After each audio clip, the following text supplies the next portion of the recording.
Welcome in, fellow summoners. Tonight, under the watchful eyes of the Rift, we shall dive into the legendary tales of Runeterra to guide you gently into the realm of dreams. Before we disappear behind the veil of dreams, take a moment to cast your support spell, tap the like button, and join our magical community by subscribing. Also, I'm curious what time it is in your corner of Runeterra, whether you're watching from the war halls of Noxus, the forests of Ionia, or the depths of the Shadow Isles. Share your location in the comments below. Your participation will be greatly appreciated and helps our magical community grow stronger. Now, the time for incantations has passed. Dim your lights, find your most comfortable position, and prepare to be transported to the world of champions and chaos as we dive into tonight's Chapter 1, The Chains of Servitude. In the vast expanse of golden sands where empires rise and fall like shifting dunes, there exists a story of ambition so profound it reshaped the very fabric of magic itself. Tonight, as the gentle whisper of desert winds carries ancient secrets across the darkness, let us journey back to the heart of Shurima's golden age, where beneath the gleaming spires and sun-blessed monuments, a young slave named Xerath first glimpsed the terrible beauty of power. Picture, if you will, the ancient capital of Shurima in its days of incomparable glory. The great sun disk hung suspended above the city like a second sun, its radiant light casting everything in hues of amber and gold. Magnificent ziggurats pierced the sky, their surfaces adorned with hieroglyphs that seemed to dance in the eternal twilight of magical illumination. The air itself hummed with arcane energy, thick enough to taste, sweet enough to intoxicate those sensitive to its call.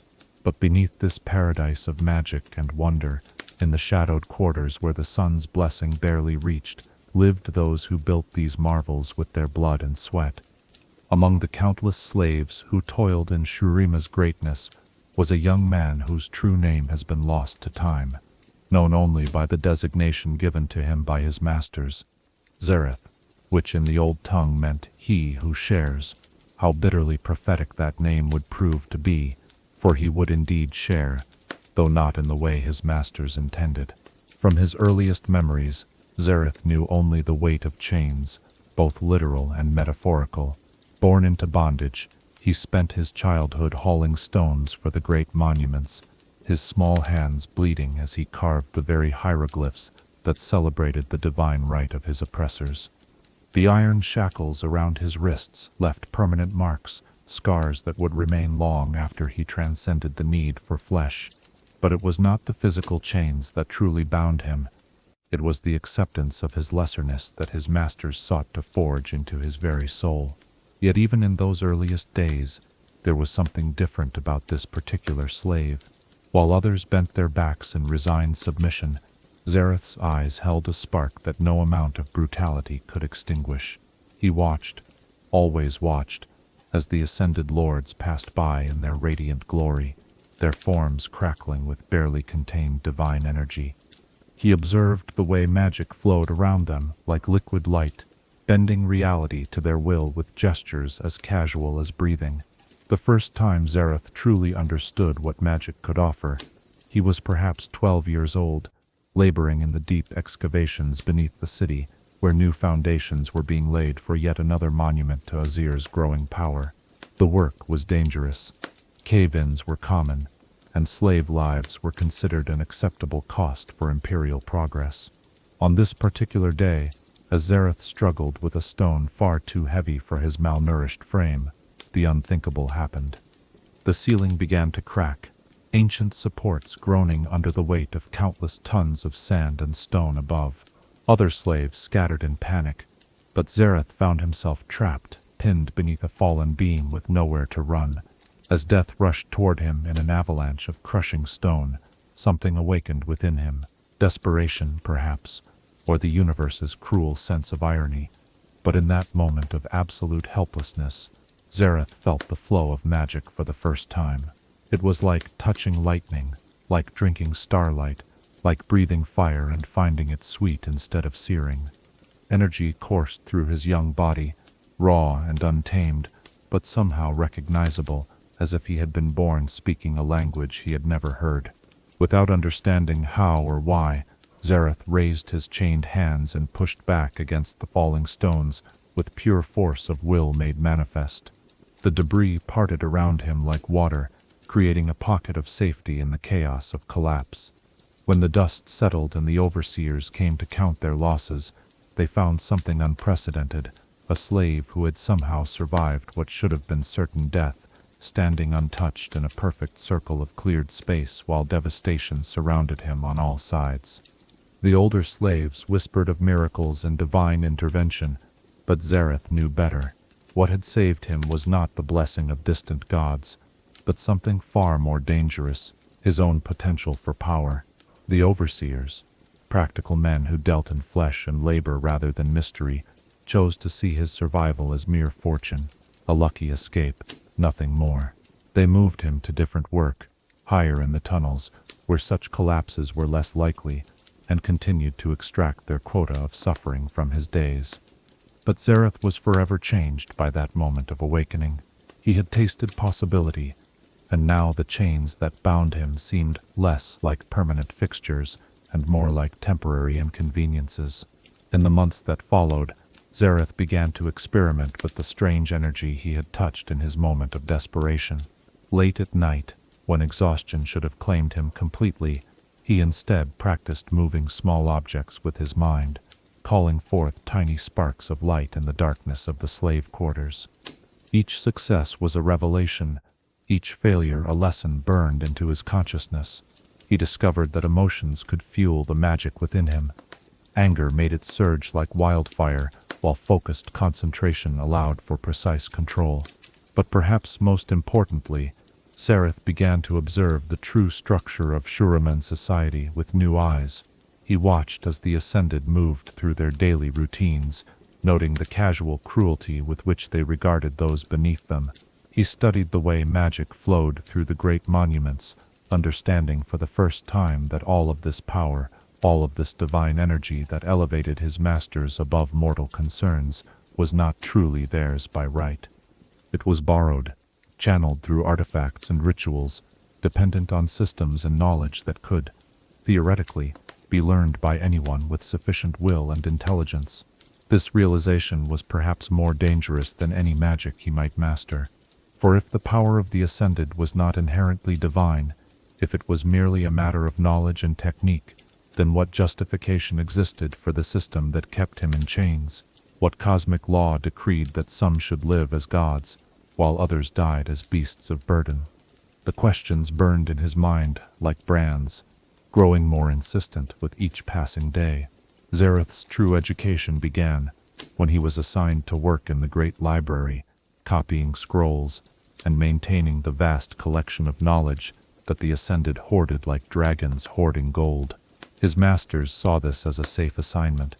What harm could a slave do surrounded by dusty tomes and ancient histories?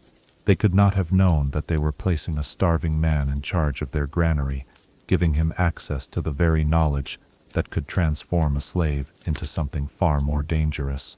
Here, among the countless scrolls and tablets that documented centuries of magical research, Xerath discovered the true history of Shurima. He learned of the first ascended mortal warriors who had undergone divine transformation through rituals of incredible complexity. He studied the mechanics of the sun disk, understanding how it channeled celestial power to fuel the Empire's magical infrastructure.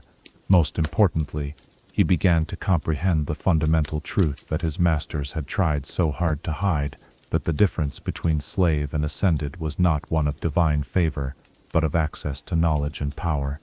The irony was not lost on him that his ability to read these forbidden texts came from skills taught to him by the very system that sought to keep him ignorant. Shuriman slaves were often educated to better serve their masters' needs. A scribe who could read was more valuable than one who could only haul stones. But in teaching him to read, they had given him the key to unlock secrets they never intended him to discover. As days turned to months and months to years, Xerath's understanding deepened. He memorized passages describing the rituals of ascension, analyzed the mathematical formulas that governed magical energy flow, and began to see patterns in the ancient texts that even their original authors might have missed. His nights were spent in careful practice, refining his control over the magical forces that had first awakened during his brush with death. His days were filled with careful observation, studying the behavior and routines of those who commanded the power he sought to understand. But knowledge without purpose is merely academic exercise, and Xerath's purpose crystallized around a single burning ambition, not merely to escape his chains, but to claim the power that would ensure he could never be chained again. He had seen how the weak were crushed beneath the boots of the strong, how arbitrary distinctions of birth and blood determined who lived as gods and who died as slaves. If he was to be free, truly free, he would need to become strong enough that no one could ever again decide his fate for him. It was during this period of careful study and hidden practice that Xerath first encountered the young prince who would become Emperor Azir. Their meeting was unremarkable in its mundane circumstances. Azir had come to the library seeking a particular text on military strategy, and Xerath had been assigned to help locate and retrieve it. But in that moment, when their eyes met across the dusty shelves of ancient wisdom, something passed between them that would reshape the destiny of an empire. Perhaps it was recognition of a kindred intellect, or maybe simply the novelty of a slave who could discuss the finer points of magical theory with genuine understanding. Whatever the cause, Azir found himself drawn into conversation with this unusual bondsman, and Xerath discovered something he had never expected to find in one of his oppressors, a mind that genuinely respected his own. Here was a member of the ruling class, who seemed to see past the chains and scars to the intelligence beneath, who spoke to him as if his thoughts and opinions held actual value. In those stolen moments of conversation, usually conducted under the pretense of scholarly assisting, Xerath began to hope for something he had never dared imagine, that perhaps change was possible without violence, that perhaps there existed those among the powerful who might be willing to reform a system that elevated some at the cost of crushing others. Azir spoke of dreams for a greater Shurima, an empire that would span continents and bring prosperity to all its citizens. The word citizens hung in the air like a promise, carrying implications that made Xerath's heart race with possibility. But even as friendship bloomed between the unlikely pair, Xerath never forgot the fundamental reality of their positions. No matter how respectful Azir might be, no matter how genuine their intellectual connection, at the end of each day Xerath returned to the slave quarters, while Azir retired to a palace of gold and marble. The prince could afford to dream of gradual reform and eventual progress, but Xerath lived daily with the knowledge that slaves died young and forgotten, their potential ground to dust beneath the wheels of imperial necessity. These contradictions gnawed at him during the long nights when sleep eluded his restless mind. He had found something approaching friendship with Azir, yet he remained a slave. He had discovered vast repositories of knowledge and power, yet he was forbidden from truly claiming either. He possessed magical abilities that grew stronger with each passing day, yet he was forced to hide them like shameful secrets. The gulf between what he was and what he could become seemed to widen with each new day, creating a tension that demanded resolution. As the years passed and Xerath grew from youth to young manhood, his magical abilities continued to develop in secret. He learned to mask his practice as meditation, to disguise his experiments as scholarly research, to hide the growing aura of power that surrounded him like invisible flames. The knowledge he absorbed from the forbidden texts began to coalesce into understanding, and understanding began to crystallize into ambition of a scope that would have terrified those who thought they knew him. For Xerath had realized that there were only two paths before him: accept his chains and live as a slave until death claimed him, or seize the power necessary to break free of every limitation that society sought to impose upon him. The middle ground that Azir represented, the hope of gradual change and eventual reform, was a luxury that only those born to privilege could afford to believe in. For those born to bondage, freedom was not something to be granted by the mercy of others. It was something to be taken by the strength of one's own will. The slave quarters where Xerath spent his nights were filled with whispered dreams of escape, of distant lands, where the name Shurima held no power, where a man might live free of imperial ambition and divine pretension. But Xerath's dreams had evolved beyond such simple desires. He no longer dreamed of running from power. He dreamed of claiming it. He no longer sought to escape the system that had created him. He sought to remake it entirely, with himself at its apex. These were dangerous thoughts, the kind that could lead to death if discovered, but Xerath had moved beyond caring about conventional dangers.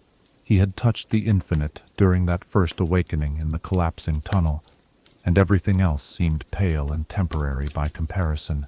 Pain was temporary, chains were temporary, even death might be temporary for one who could master the forces that governed existence itself. But power, true power of the kind described in the ancient texts, that could be eternal. As our tale of Xerath's early years draws to its close, we see him poised on the knife's edge between possibility and damnation, his soul balanced between the genuine affection he felt for Prince Azir and the burning ambition that would ultimately consume everything in its path. The young slave who had once hauled stones in ignorant servitude had become something far more dangerous, a prisoner who understood the nature of his cage and possessed the knowledge necessary to break free of it. In those final days of his slavery, as Xerath continued his careful masquerade of submission, while secretly preparing for transformation beyond imagining, perhaps he still believed that his friendship with Azir might provide a path that would spare them both the pain of what was to come. Perhaps he still hoped that understanding and mutual respect might bridge the gap between slave and prince, that love might prove stronger than the lure of ultimate power. But deep in his heart, in the place where his truest ambitions lived like coiled serpents waiting to strike, Xerath already knew how this story would end. He had tasted the infinite, and no finite existence could ever satisfy him again. The chains that bound him were already broken in all but fact, and soon even that final pretense would be cast aside in favor of something magnificent and terrible, the birth of a god from the ashes of a slave's humility. As you drift toward sleep tonight, perhaps you might ponder the moment when ambition transforms from a driving force into a consuming fire. How does the desire for justice become the hunger for dominance? And where exactly lies the line between seeking freedom and demanding supremacy? Chapter 2. The Scholar's Awakening. In the hushed sanctity of Shurima's great library, where scrolls older than empires whispered their secrets to those wise enough to listen, a transformation was taking place that would echo through the ages. Tonight, as starlight filters through ancient windows and casts dancing shadows upon forgotten wisdom, let us witness the metamorphosis of a slave into a scholar, and observe how knowledge became the key that would unlock powers beyond mortal comprehension. The library of Shurima was a marvel that rivaled any wonder of the ancient world. Its towering shelves stretched toward vaulted ceilings, decorated with constellations mapped in precious metals, each star representing a different branch of learning. Thousands upon thousands of scrolls, tablets, and codices filled every available space, their accumulated wisdom forming a repository of knowledge that spanned millennia. The air itself seemed thick with learning, heavy with the weight of countless thoughts and discoveries preserved in written form. For most slaves, assignment to the library would have been a cruel joke, like placing a starving man in charge of a granary he could never taste. But for Xerath, whose hunger was not for food but for understanding, it was as if the universe had finally acknowledged his true nature. Here, surrounded by the collected wisdom of ages, he could feed the appetite that had been growing within him since that first moment of magical awakening in the collapsed tunnel.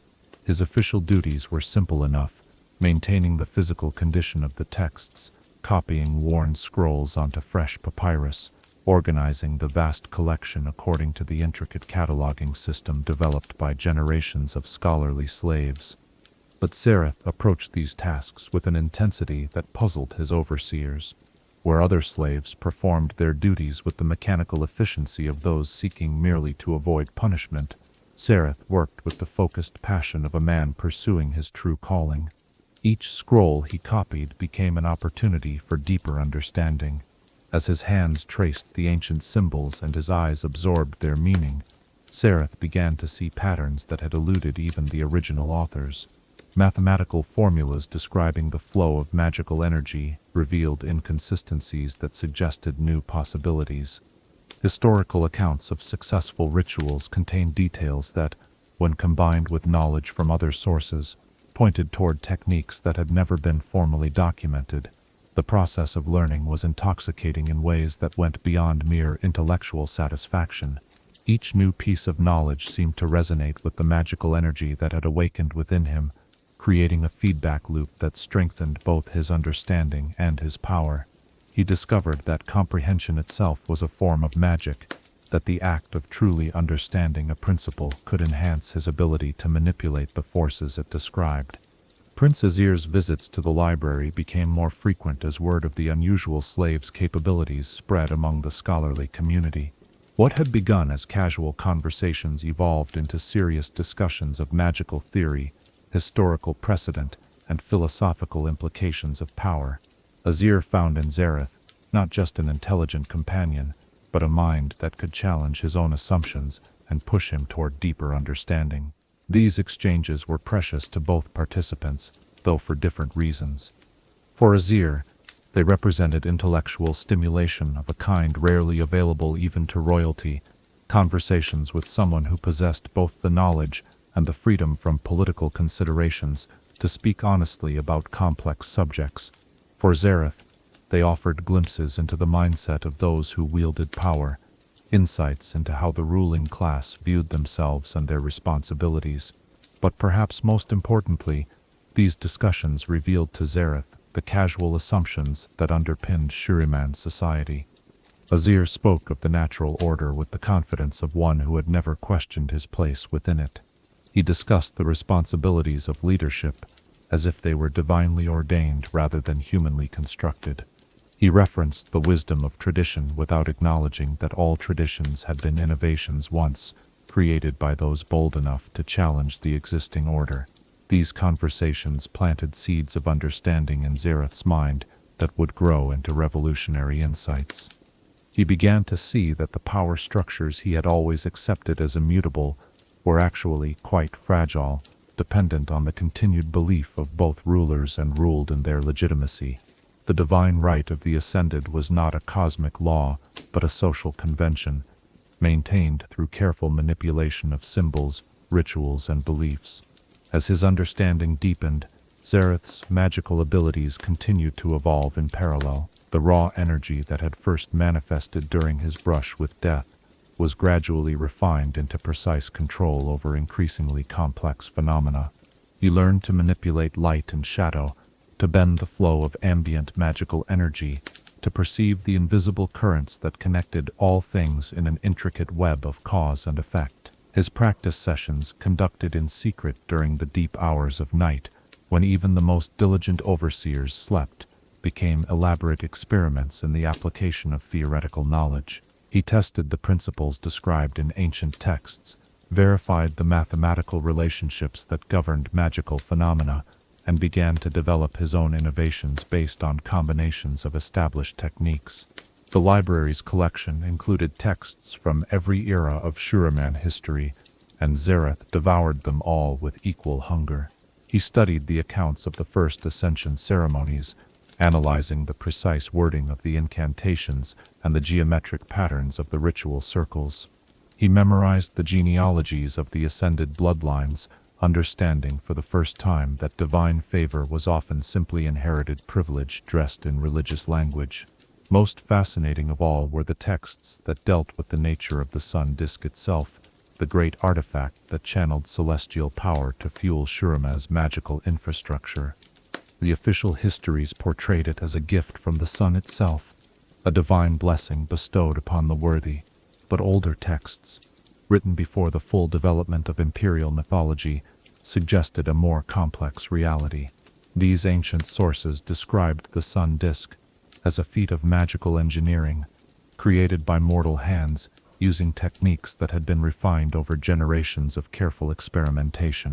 They spoke of multiple attempts, failed prototypes, and gradual improvements that eventually resulted in the artifact that hung above the capital like a second sun.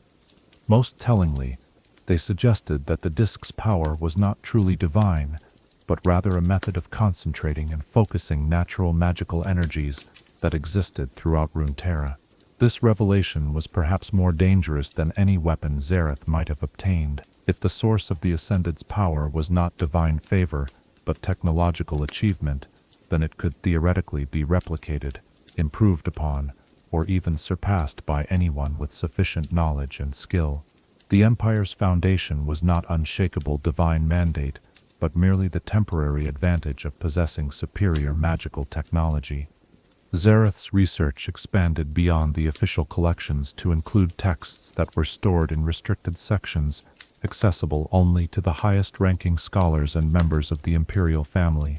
His position as a trusted copyist, combined with his growing friendship with Prince Azir, gave him opportunities to examine these forbidden sources under the pretense of official duties. Here he discovered the true history of Shurima's expansion, reading first-hand accounts of the conquests that had built the empire. The official narrative spoke of liberation and enlightenment, of bringing civilization to barbarous lands and primitive peoples, but the restricted texts revealed a darker reality of systematic exploitation, cultural destruction, and the reduction of entire populations to slavery. These revelations crystallized Xerath's understanding of his own position within the imperial system. He was not just an individual unfortunate enough to be born into bondage. He was part of a vast machine designed to extract value from the many for the benefit of the few. His chains were not accidents of fate but deliberate constructions, carefully maintained by those who profited from his labor. The emotional impact of this understanding was profound, but Xerath had learned to channel his emotions into focused determination rather than destructive rage. Anger was a powerful force, but knowledge was more powerful still. Each new discovery strengthened his resolve while providing him with the tools necessary to eventually challenge the system that had created him. His magical practice during this period focused increasingly on techniques that would be necessary for his eventual liberation. He studied the principles of energy absorption, learning to draw power from external sources rather than relying solely on his internal reserves. He experimented with the creation of temporary dimensional spaces, understanding that the ability to hide resources and artifacts would be crucial for any long-term plan. Most importantly, he began to investigate the specific magical signatures associated with the ascension process itself. The transformation from mortal to ascended involved fundamental changes to the subject's essential nature, alterations that could be detected and analyzed by those with sufficient sensitivity to magical emanations. By studying the Ascended who visited the library, Xerath began to understand the precise nature of the changes that elevation brought about. This research revealed both the incredible power that Ascension offered and its inherent limitations. The Ascended were indeed transformed beings, elevated far beyond normal human capabilities, but they remained bound by the same fundamental laws that governed all magical phenomena. Their power was vast but not infinite, their abilities impressive but not without weaknesses. Perhaps most significantly, Xerath discovered that the ascension process itself was not perfectly efficient. Much of the energy channeled through the sun disk during the transformation was lost to inefficiencies in the ritual design, dispersed harmlessly into the environment rather than being fully absorbed by the subject. A more sophisticated understanding of magical theory could potentially design an improved process that captured and utilized this waste energy. The implications of this discovery were staggering. Not only could the ascension process be replicated by someone with sufficient knowledge, it could potentially be improved upon, creating a transformation that was more complete and more powerful than anything achieved by the current imperial system. The thought of such possibilities sent thrills of anticipation through Xerath's consciousness, visions of power beyond anything the world had ever seen. But even as his understanding of magical theory expanded exponentially, Xerath remained acutely aware of his precarious position. He was still a slave, still subject to the arbitrary whims of those who owned him, still vulnerable to discovery and punishment should his true activities be revealed. The knowledge he was accumulating was dangerous, not just because of its potential applications, but because its very possession by someone of his social status would be considered an unforgivable transgression. This awareness forced him to develop sophisticated methods of concealment and misdirection. He learned to partition his consciousness, hiding his true thoughts behind layers of apparent submission and gratitude. He practiced maintaining multiple simultaneous trains of thought, conducting complex magical calculations while appearing to focus entirely on mundane copying tasks. He developed techniques for storing memories in encrypted mental constructs that could only be accessed through specific meditation practices. The psychological strain of maintaining this elaborate deception was considerable, but Xerath found strength in the knowledge that every day brought him closer to the ultimate goal of freedom through power. Each scroll copied was an opportunity to learn something new. Each conversation with Prince Azir revealed additional insights into the mindset of the ruling class. Each night of secret practice refined his magical abilities and brought him closer to the threshold of true power. His relationship with Azir during this period was complex and multi-layered, built on genuine intellectual respect, but shadowed by the fundamental inequality of their positions.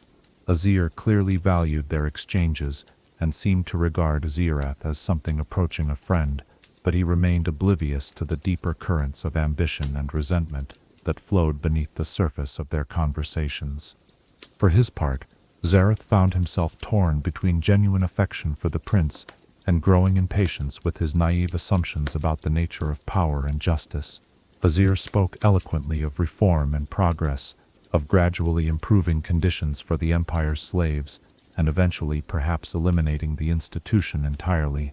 But his timeline for such changes spanned decades, or even centuries, a luxury of patience that Xerath could not afford. The tension between immediate necessity and gradual reform became a constant source of internal conflict for Xerath. Part of him wanted to believe that change was possible through peaceful means, that his friendship with the future emperor could serve as a bridge toward a more just society. But another part, the part that had awakened to power in the darkness of a collapsing tunnel, whispered that true change could only come through the demonstration of superior force. As the months passed and his knowledge continued to expand, Xerath began to formulate the first tentative outlines of a plan that would free him from his chains, while simultaneously restructuring the fundamental nature of Shuriman society. It was an audacious vision, requiring careful timing, absolute precision, and a willingness to risk everything on a single moment of decisive action. The key element of this emerging plan centered around the ascension ceremony that would eventually elevate Prince Azir to the status of emperor. The ritual would require the full power of the sun disk, channeling enormous amounts of celestial energy through carefully designed magical circuits. For someone with sufficient understanding of the underlying principles, such a moment would represent an unprecedented opportunity to redirect and claim that energy for their own purposes. But such an undertaking would require resources and preparation far beyond what Xerath could currently access. He would need artifacts to store and focus energy, allies to assist with the complex manipulations required, and above all, he would need a level of magical power sufficient to overwhelm the safeguards built into the ceremony itself. The challenge was daunting, but not impossible for someone willing to dedicate years to careful preparation. The thought of such ultimate liberation sent waves of anticipation through Xerath's consciousness, but he forced himself to remain focused on the immediate necessities of his situation. Knowledge was power, but knowledge without the means to apply it was merely elaborate fantasy. He would need to be patient, methodical, and above all careful if he hoped to transform theory into reality. As our exploration of Xerath's scholarly awakening draws to its close, we see him poised at a crucial juncture in his development. No longer merely a slave who dreamed of freedom, he had become something far more dangerous, a revolutionary armed with knowledge and driven by an unshakable conviction that the existing order was both unjust and ultimately replaceable. The young man who had once hauled stones in ignorant servitude had evolved into a scholar whose understanding of magical theory rivaled that of the Empire's greatest minds.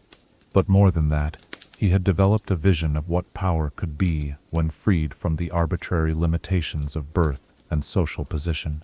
In his mind, the seeds of a transformation were already taking root that would ultimately reshape not just his own destiny, but the fate of an empire. In those quiet hours of study and secret practice, Xerath continued to accumulate the knowledge and power necessary for his eventual liberation.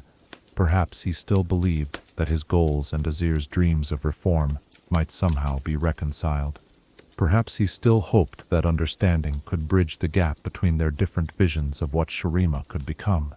But deep in his heart, where his truest ambitions lived, like carefully tended flames, Xerath was already beginning to understand that some transformations could only be achieved through the complete destruction of what came before. The scholar's awakening was nearly complete, and what would emerge from that chrysalis of learning would be something the world had never seen. A slave who had learned to think like a god.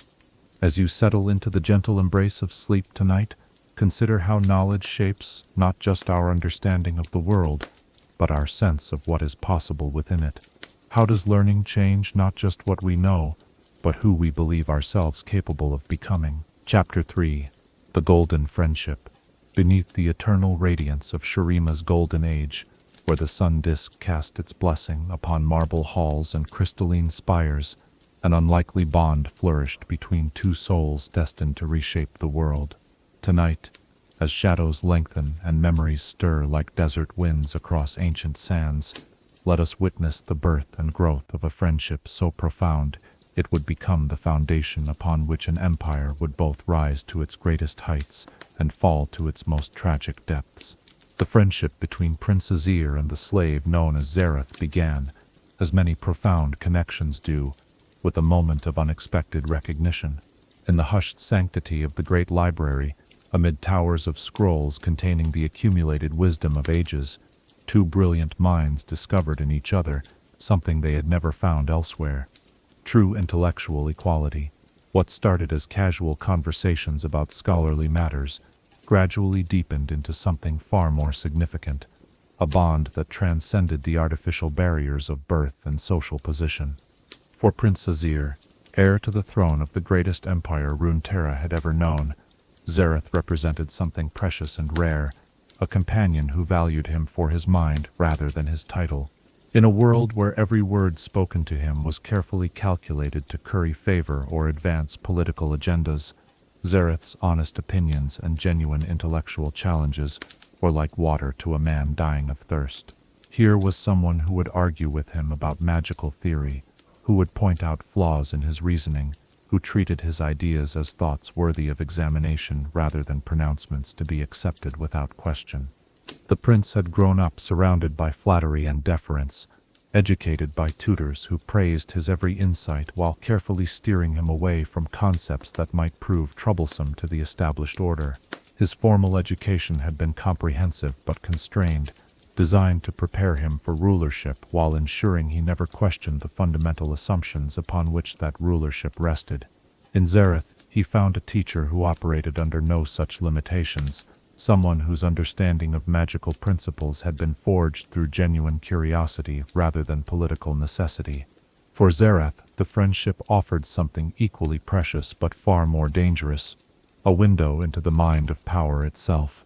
Through their conversations, he gained insights into how the ruling class viewed themselves and their responsibilities, understanding the psychological frameworks that allowed them to maintain their elevated positions while remaining convinced of their own righteousness. Azir's casual references to the natural order revealed assumptions so deeply ingrained they had become invisible to those who held them. But beyond these strategic considerations, Xerath found himself genuinely drawn to Azir's mind and character. Despite his privileged upbringing, the prince possessed a keen intelligence and a genuine desire to understand the world around him. His questions were thoughtful, his observations insightful, and his willingness to consider new perspectives suggested a flexibility of thought that was rare among those born to power. More importantly, Azir seemed to possess a genuine concern for the welfare of his future subjects, speaking often of his dreams for a more prosperous and unified Shurima. Their discussions ranged across every conceivable topic, from the mathematical principles governing magical energy flow to the philosophical implications of consciousness and free will. They debated the nature of justice, the responsibilities of leadership, and the delicate balance between order and freedom that any stable society required. These conversations were conducted in the spaces between Xerath's official duties, stolen moments of intellectual communion that both participants came to treasure above all other activities. As the months passed, their exchanges grew more intimate and more revealing. Azir began to share his private doubts about his readiness for the throne, his fears about living up to the legacy of his ancestors, and his dreams for reforms that would make Shurima not just powerful but truly great. He spoke of his vision for an empire that would be remembered not just for its conquests, but for its contributions to knowledge and culture, a civilization that would elevate all of its citizens rather than merely exploiting them. These confessions were both touching and tragic, revealing a young man who genuinely believed he could reform a system from within while remaining blind to the fundamental contradictions that made such reform impossible. Azir spoke eloquently of gradually improving conditions for slaves, of eventually perhaps eliminating the institution entirely, but his timeline for such changes extended across decades or centuries. He seemed to believe that incremental progress was not just preferable to dramatic change, but the only responsible approach to governance. Xerath listened to these dreams with a mixture of admiration and frustration. He could see the genuine compassion that motivated Azir's thinking, the sincere desire to create a better world for all of Shurima's inhabitants. But he could also see the naive assumptions that undermined these noble intentions, the failure to understand that those who profited from injustice would not voluntarily surrender their advantages simply because reform was morally necessary. The conversations revealed other aspects of Azir's character that both impressed and concerned Xerath. The prince possessed an almost childlike faith in the power of reason and goodwill to overcome entrenched interests. He believed that if he could simply explain the benefits of reform clearly enough, if he could demonstrate through personal example the virtue of treating all people with dignity and respect, then others would naturally follow his lead. It was a touching faith, but one that revealed how thoroughly his privileged upbringing had shielded him from the harsh realities of power and resistance. During this period, Xerath began to experience the peculiar psychological tension that came from maintaining multiple simultaneous relationships with the same person. There was the public relationship, conducted within the rigid protocols of master and slave, where he demonstrated appropriate deference and submission. There was the intellectual relationship, where they engaged as equals in the pursuit of knowledge and understanding.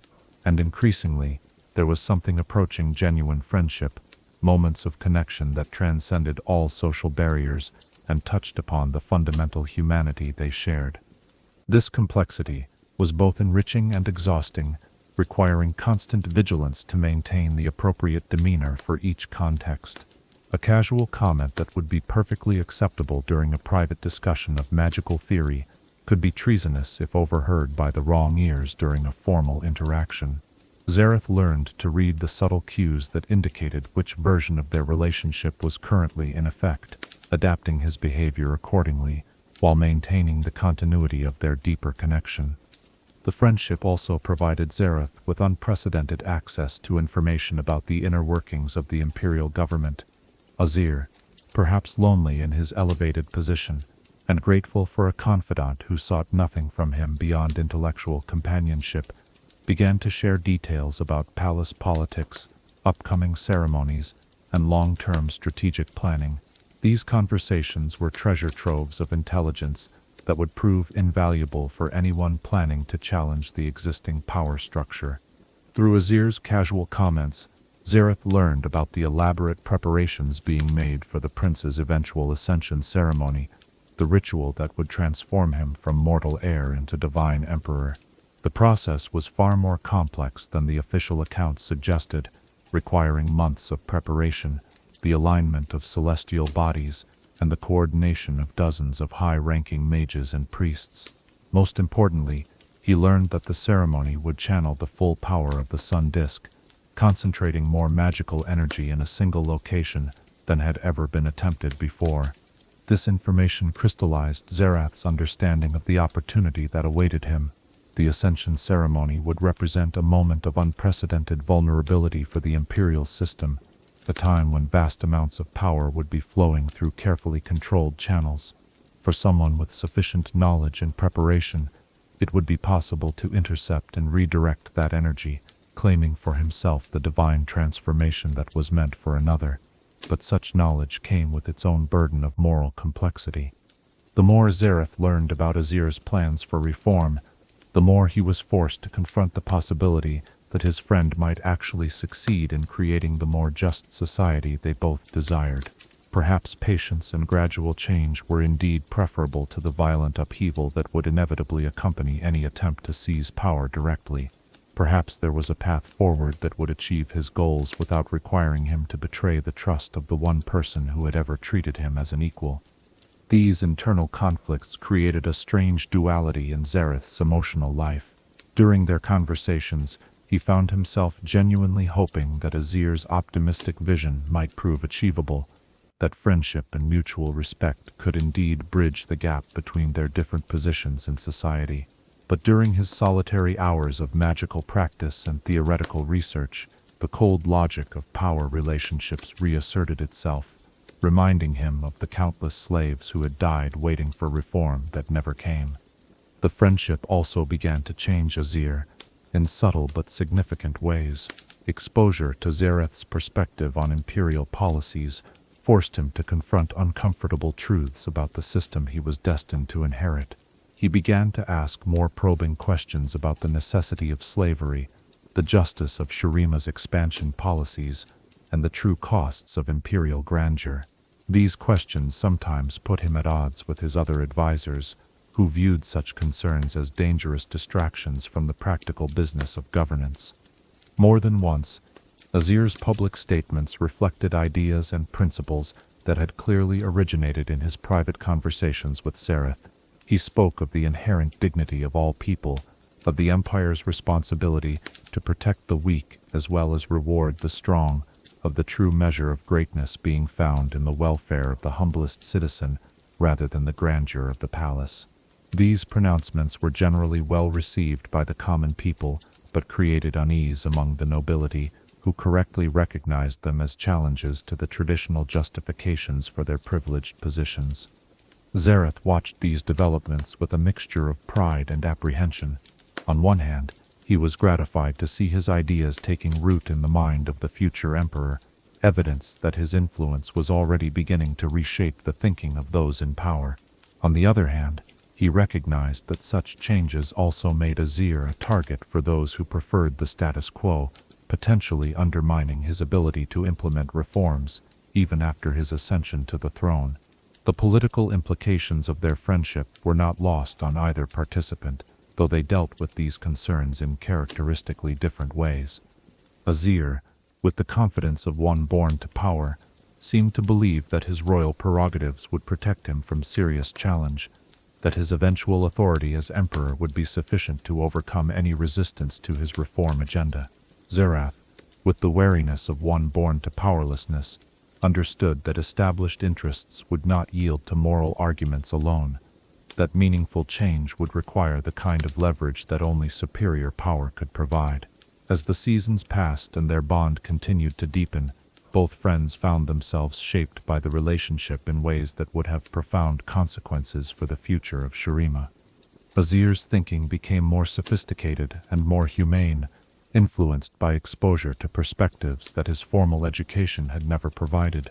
Xerath's understanding of power and politics became more nuanced, informed by insights into the genuine constraints and pressures that shaped the decisions of rulers.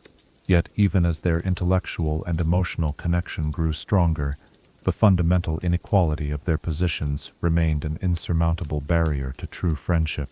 No matter how much mutual respect and affection they shared, at the end of each day, Azir returned to his palace of gold and marble, while Xerath returned to the slave quarters. The prince could afford to dream of gradual reform because time was on his side. The slave could not afford such patience, because his life might end at any moment through disease, accident, or the arbitrary cruelty of those who owned him. This tension created an underlying current of sadness in their relationship, a recognition that their connection existed despite the system rather than because of it. Both participants were aware that their friendship was built on a foundation of injustice, that the very circumstances that had brought them together were the same ones that made their equality impossible within the existing social order. The tragedy of their bond lay not in any failure of understanding or affection between them, but in the structural impossibility of reconciling their different positions within the imperial hierarchy. They could meet as equals in the realm of ideas, but in the realm of action, one remained master while the other remained slave. This contradiction would ultimately prove unsustainable, requiring resolution through means that neither friend yet fully comprehended.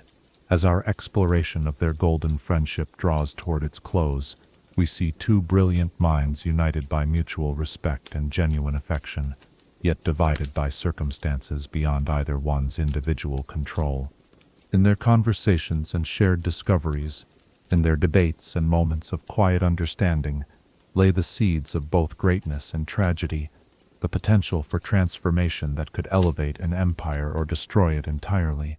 The bond between Azir and Xerath represented something precious and rare in a world divided by artificial barriers of birth and status, but it also represented something dangerous and unstable, a challenge to the very foundations upon which their society rested. In their friendship, the human heart's capacity for connection had transcended the boundaries imposed by social convention, creating a relationship that was both beautiful and ultimately impossible to sustain.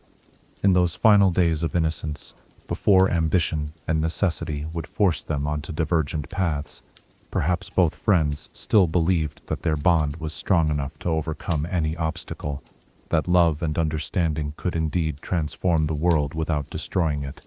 Perhaps they still hoped that the future would find a way to honor both their shared dreams and their individual destinies. But already the currents of fate were beginning to pull them in different directions, toward a confrontation that would test not just their friendship but the very nature of power itself. The golden age of their connection was drawing to its close, though neither yet realized that the choices they would soon be forced to make would transform them both into something history would remember in legend rather than friendship. As you drift towards sleep tonight, perhaps you might reflect on the relationships that shape us most profoundly, those connections that challenge us to become more than we ever imagined possible. How do we balance loyalty to those we love against the demands of our deepest convictions, and where do we find the courage to choose between them when circumstances make such choices inevitable? Chapter 4. The Forbidden Arts. In the deepest vaults of knowledge, where shadows guard secrets too dangerous for common understanding, a mind consumed by possibility began to probe the very foundations of divine power itself. Tonight, as forbidden whispers echo through the corridors of memory, let us venture into the hidden chambers of learning, where Xerath first glimpsed the true nature of ascension, and witness how the pursuit of ultimate knowledge became an addiction more intoxicating than any earthly pleasure. The restricted archives of Shurima's great library were protected by more than mere locks and guards. Layers of magical wards surrounded the forbidden texts, enchantments designed to repel casual intrusion and alert the authorities to any unauthorized access.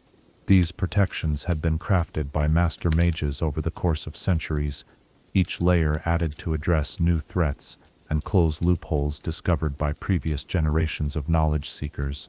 For most people, even most scholars, these barriers represented an insurmountable obstacle to accessing the Empire's most dangerous secrets. But Xerath was no ordinary seeker of knowledge.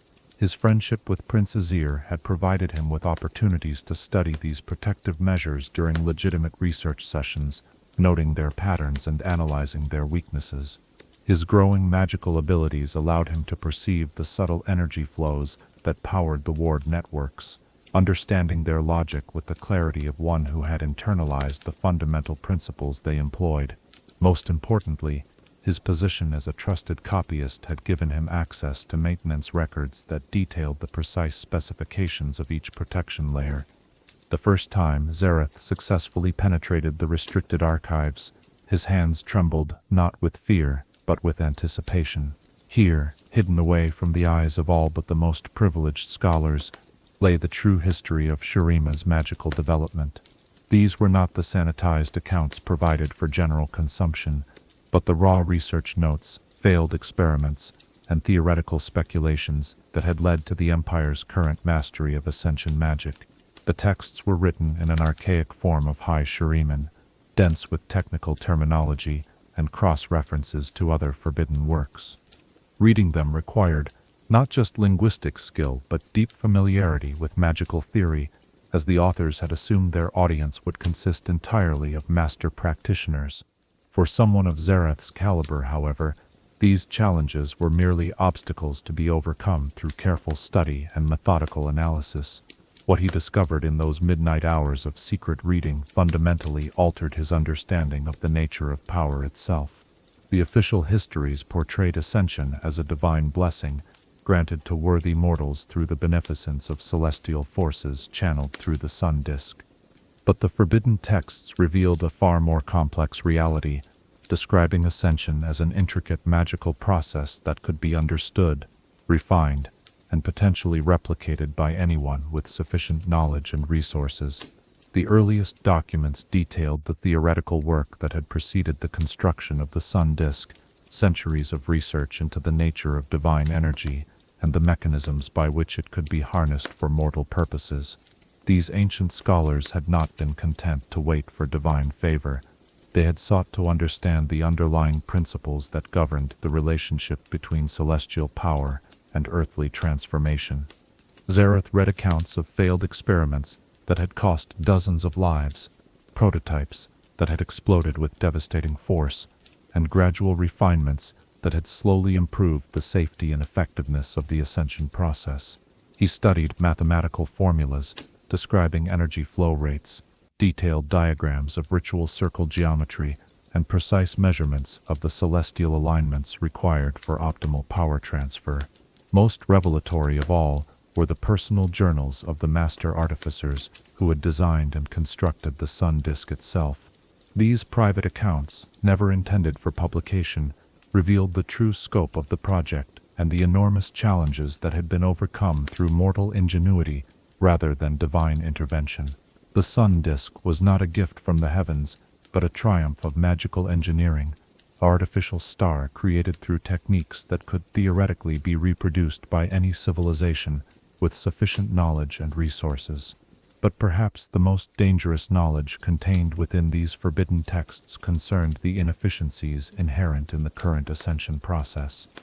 The ritual that transformed mortals into ascended beings was crude by the standards described in the theoretical literature, capturing only a fraction of the energy channeled through the sun disk and allowing the rest to dissipate harmlessly into the environment. A more sophisticated understanding of magical theory could potentially design an improved process that captured this waste energy, creating a transformation far more complete and powerful than anything achieved by the current imperial system. These discoveries sent waves of excitement through Xerath's consciousness, visions of possibilities that extended far beyond his original dreams of freedom. He had begun his journey seeking merely to escape the chains of slavery, but now he glimpsed the potential to transcend the limitations of mortality itself. The power described in these texts was not just political authority, but fundamental control over the forces that shaped reality, the ability to remake the world according to his own vision of justice and order. But theoretical knowledge, no matter how profound, remained useless without the practical means to apply it. The forbidden texts described techniques and procedures that required resources far beyond what any individual, even a privileged one, could hope to assemble. The construction of even a miniature version of the sun disk would require rare materials, specialized tools, and the coordinated efforts of dozens of master craftsmen working in perfect secrecy. Moreover, the actual performance of an ascension ritual, even an improved one, would require enormous amounts of focused magical energy channeled through precisely calibrated systems at exactly the right celestial moment. The margin for error was essentially non-existent. A single miscalculation or moment of imprecise timing could result in catastrophic failure that would not only kill the subject but potentially devastate the surrounding area for miles in every direction. These practical challenges forced Xerath to think beyond simple acquisition of knowledge toward the development of long-term strategies for gathering the resources and opportunities necessary to transform theory into reality. He began to catalog the materials described in the forbidden texts, noting which ones might be available through legitimate channels and which would require more creative acquisition methods.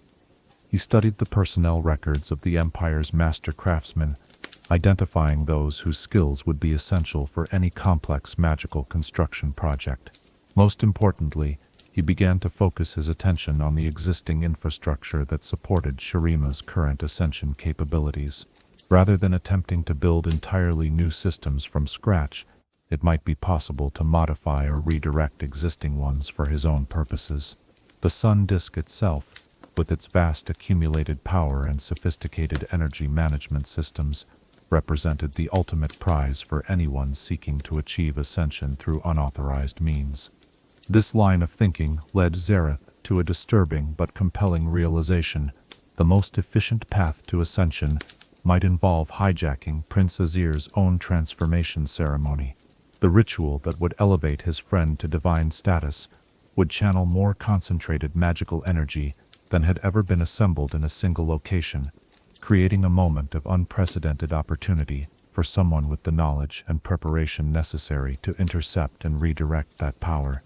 The moral implications of such a plan were staggering, but Xerath found himself increasingly capable of setting aside emotional considerations in favor of practical analysis. His friendship with Azir was genuine and precious, but it was also a product of circumstances that neither of them had chosen. The fundamental inequality of their positions made true equality impossible within the existing system, and gradual reform, even if successful, would take far longer than any individual slave could reasonably expect to survive.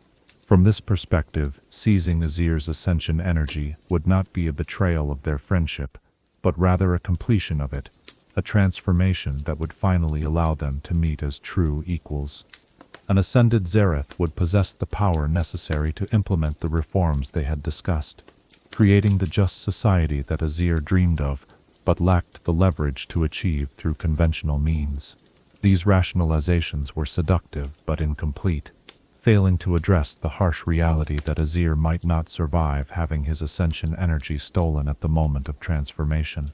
The forbidden texts were clear about the catastrophic consequences of interrupted ascension rituals, describing them as events that typically left nothing behind but crystallized sand and residual magical radiation. To steal Azir's power would almost certainly mean killing his only friend, a price that Xerath was not yet prepared to acknowledge, let alone accept. As his study of the forbidden arts continued, Xerath found himself changing in ways that went beyond mere accumulation of knowledge. The constant exposure to descriptions of ultimate power, combined with the psychological strain of maintaining his secret research while preserving the facade of loyal servitude, began to alter his fundamental perspective on morality and relationships. He started to view other people primarily in terms of their potential utility for his long-term plans, analyzing their skills, resources, and positions rather than connecting with them as individuals worthy of consideration in their own right. The slaves who worked alongside him in the library became potential allies or obstacles rather than fellow sufferers deserving of compassion. The scholars and nobles who visited the archives became sources of information to be carefully cultivated rather than people with their own legitimate concerns and interests. Even his relationship with Azir began to acquire a calculating dimension that had not existed during the earlier days of their friendship. While he continued to value their intellectual exchanges and feel genuine affection for the prince's character, he also found himself studying Azir's habits, routines, and vulnerabilities with the dispassionate analysis of someone planning a complex operation. Knowledge of his friend's schedule, his magical abilities, and his personal relationships all became data points in an emerging strategy for achieving the ultimate transformation. This gradual erosion of emotional connection was perhaps the most insidious effect of his immersion in the forbidden arts. The texts themselves were not explicitly corrupting. They contained no demonic influences or mind-altering enchantments, but the knowledge they provided was so intoxicating The possibilities they described so far beyond normal human experience that prolonged exposure inevitably changed the reader's sense of proportion and priority. Xerath began to experience what the ancient texts described as perspective displacement, a psychological condition that affected all serious students of ascension theory. The more one understood about the nature of divine power, the more trivial mortal concerns appeared by comparison. Relationships, emotions, and ethical considerations that had once seemed important gradually faded into insignificance when measured against the prospect of transcending mortality itself. The symptoms of this displacement were subtle at first, manifesting as increased patience with delays and obstacles, enhanced focus on long-term goals at the expense of immediate pleasures, and a growing sense of detachment from the concerns of others. But as the condition progressed, it led to more profound changes in personality and worldview, transforming even fundamentally compassionate individuals into beings capable of tremendous cruelty in pursuit of their ultimate objectives. Xerath was aware of these dangers, having read the warnings contained within the texts themselves, but he found himself unable to moderate his consumption of forbidden knowledge. Each new discovery led to questions that could only be answered through further research, creating an addictive cycle that drew him deeper into obsession with each passing day. The theoretical understanding he was accumulating represented the difference between remaining a slave forever and achieving power beyond imagining. The risks of psychological transformation seemed acceptable when weighed against such momentous stakes. His magical practice during this period became increasingly focused on techniques that would be necessary for the eventual implementation of his plans. He learned to manipulate increasingly complex energy patterns, to maintain multiple simultaneous spell effects, and to perceive magical phenomena across vast distances. Most importantly, he began to develop the specialized skills required for intercepting and redirecting magical energy flows, practicing on small-scale versions of the techniques he would eventually need to employ during an actual ascension ceremony. These practice sessions were conducted in the deepest sub-basements of the library complex, in chambers so far below ground level that even the most sensitive magical detection systems could not penetrate their natural shielding. Here, surrounded by the accumulated weight of countless tons of stone and earth, Xerath could experiment with dangerous techniques without fear of discovery or accidental harm to others. The progression of his abilities during this period was remarkable even by the standards established in the forbidden texts. His natural talent for magical manipulation, combined with his theoretical understanding and obsessive dedication to practice, allowed him to master techniques that typically required decades of study. He found himself able to perform feats that should have been beyond the capabilities of any mortal practitioner, drawing power from sources and employing methods that existed at the very limits of what the current magical paradigms considered possible. These achievements filled him with a sense of destiny that went beyond mere personal ambition. Surely such rapid advancement, such intuitive understanding of principles that confounded master scholars, indicated that he was meant for something greater than a life spent in chains. The universe itself seemed to be preparing him for a transformation that would reshape not just his own existence but the fundamental nature of power and authority throughout Runeterra. But even as his capabilities expanded exponentially, Xerath remained acutely aware of the enormous gap between his current abilities and those required for a successful ascension attempt. The energy levels involved in divine transformation were orders of magnitude beyond anything he had yet been able to manipulate, requiring not just superior technique, but access to power sources that existed only in the most carefully guarded locations within the Empire. As our exploration of Xerath's descent into the forbidden arts draws toward its close, we see a brilliant mind being gradually consumed by possibilities that extend far beyond the original scope of his ambitions. What had begun as a quest for freedom had evolved into something far more dangerous, an obsession with transcendence that was slowly eroding the very humanity it claimed to be liberating. The young man who had once dreamed simply of breaking his chains had become something else entirely, a being whose understanding of power had grown so sophisticated that normal moral constraints no longer seemed relevant to his deliberations. In his midnight studies and secret experiments, In his careful cataloging of resources and opportunities lay the blueprint for a transformation that would either elevate him to divinity or destroy everything he had ever claimed to value. The forbidden knowledge he had consumed was changing him in ways that went beyond mere academic learning, reshaping his priorities and perspectives until the distinction between liberation and domination became increasingly difficult to perceive. The arts he studied promised ultimate freedom, but at a cost that was only beginning to reveal itself in the growing coldness with which he evaluated the world around him. As you settle into the quiet embrace of sleep tonight, perhaps you might consider the seductive nature of knowledge that promises to solve all problems through the application of sufficient power. How do we recognize the moment when our pursuit of the means to achieve justice becomes an end that corrupts the very goals we originally sought to serve? Chapter 5. The Great Deception. In the shadow of great events, where destiny takes shape through the careful orchestration of countless small betrayals, a master of manipulation began to weave the threads of his ultimate gambit. Tonight, as the weight of unspoken truth settles around us like evening mist, let us witness the meticulous planning and heartbreaking deception that would transform the greatest friendship in Shuriman history into the catalyst for an empire's fall. The announcement of Prince Azir's ascension ceremony came with the pomp and grandeur befitting the most significant event in generations. Throughout the empire, from the golden spires of the capital to the most distant provincial outposts, citizens celebrated the approaching transformation of their beloved prince into a divine emperor. Festivals erupted in every city, temples offered continuous prayers for the ceremony's success, and scholars worked feverishly to prepare the elaborate rituals that would channel the sun disk's power into mortal flesh. For Xerath, the announcement represented something entirely different, the moment when years of theoretical preparation would finally transform into practical action.